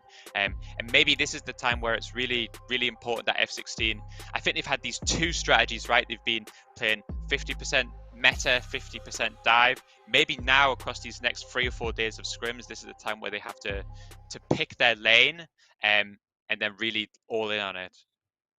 If we think about the mentality that teams like Twisted Minds and GK are also going to have during this break, no doubt they probably looked at the results so far and gone, we're just the top 2. We are the rivals. We have to be the best team at that Sigma mirror. So in that sense, if you're a team like F16 playing dive, you might just have Twisted Minds and GK only preparing, only thinking about Sigma mirrors. Then all of a sudden, whichever one gets knocked down to the lower bracket, runs into a dive team who's had a week practicing and refining and figuring out the perfect ult cycle and all of this. Who knows what can happen? Maybe they can really catch them off guard. Yeah, I think I really agree with you. I feel like that would make the most logical sense. I think even if GK think they're not as strong as Twisted or vice versa, I think that those teams are totally locked into their comps. I don't see any world in which those top 2 teams are playing any dive really at all, unless they're really like backs against the wall, 0-2 down. So I think if F16 wants to be the off meta team and try to dive their way through, again, we've spoke about it numerous times, if we can find a way to let someone, just swap heroes throughout the series. That might be the way forward. That might be their unique path forward. One thing that's probably true is I'm sure they've scrimmed Rock at some point across the last week. Maybe internally they have a feel for how the mirror is. If their win rate is 75% in scrims, then maybe they'll just say, like we spoke about, yeah, let's just play the Sigma mirror. Let's win that match, take third place, consider it a relatively successful tournament, and then go home. Yeah, and there's also the option as well. When I think about who's looked good on F16 and who's struggled, I think Goku is certainly someone who struggled, particularly on the Mei, and I think Chaos has struggled on the Baptiste. But when they put Chaos on the Anna today, suddenly it's Nade Central, and actually might be more of a comfort pick as much as you can have a comfort pick on Flex Support being a tank player. Absolutely, and I think that one thing for F16 is they'll be able to watch this VOD. They'll be able to see the way that they play against it, be able to see the strengths and the weaknesses, and especially if you give them 3 days with a solid coaching staff and a good idea, maybe we can then really start to exploit some of these problems. Obviously, it'll go the same for Rock. I think maybe the difficulty for Rock is they don't know which way to prep, right? Do we prep for dives? Do we prep for the Sigma mirror? Maybe you're going to have to do both, which is maybe another reason why F16 kind of playing it close to their chest is a good decision. If we take a look now at the Kaspersky clutch of the day, my prediction, I think I want to say Proud on Esperanza, where he got those 2 headshots on Mei. Oh, okay. Different direction, Sly. Let's take a look. Big Sojourn ult here. This is on Blizzard World from the series we just watched. Pretty clean clip, cleans up everyone. Yeah, I think that these are the fights that we really have to win. Obviously, this is one of the fights where we don't have the nano blade, so being able to win this fight then allows us to cycle this. I think we saw this a few times, especially when they started to get rolling, that there was a lot of Sojourn ult value across the board today, really. Exactly, yeah. And he started to look like one of the better ones, especially when we think of some of the top Sojourn talent floating around this top 4 teams that we now have. Certainly an impressive performance. Unfortunately, not enough to see his team through.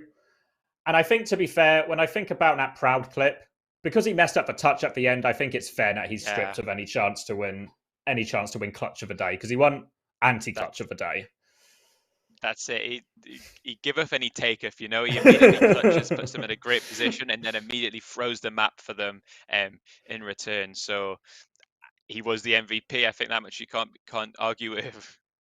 Yeah, he had the most influence on what happened in that game for sure.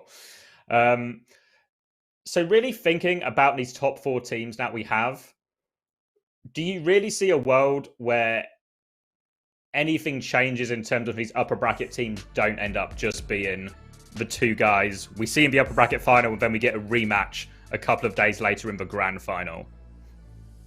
No, I think we probably exist in a world where we have too many tournaments. I think we have the battle for first and the battle for third. I think Twisted Minds and GK look very, very strong. I think that match has potential to be extremely exciting. I spoke yesterday about the idea that someone from Twisted Minds has won every single season of Saudi eLeagues. I think I genuinely think, and this isn't just me trying to hype it, I think there is a real chance that we break that this year. I think GK looks so incredibly strong in a perfect meta for them. I think Twisted will be genuinely very, very worried going into this game.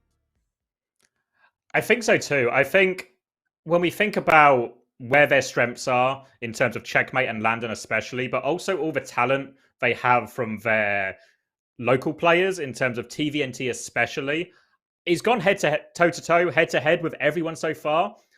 I think he can do it versus KSA as well. If you look at the raw damage numbers, the person top of the damage numbers, it's TVNT, it's not KSA. It's still close, mind you, but I think he can compete for sure.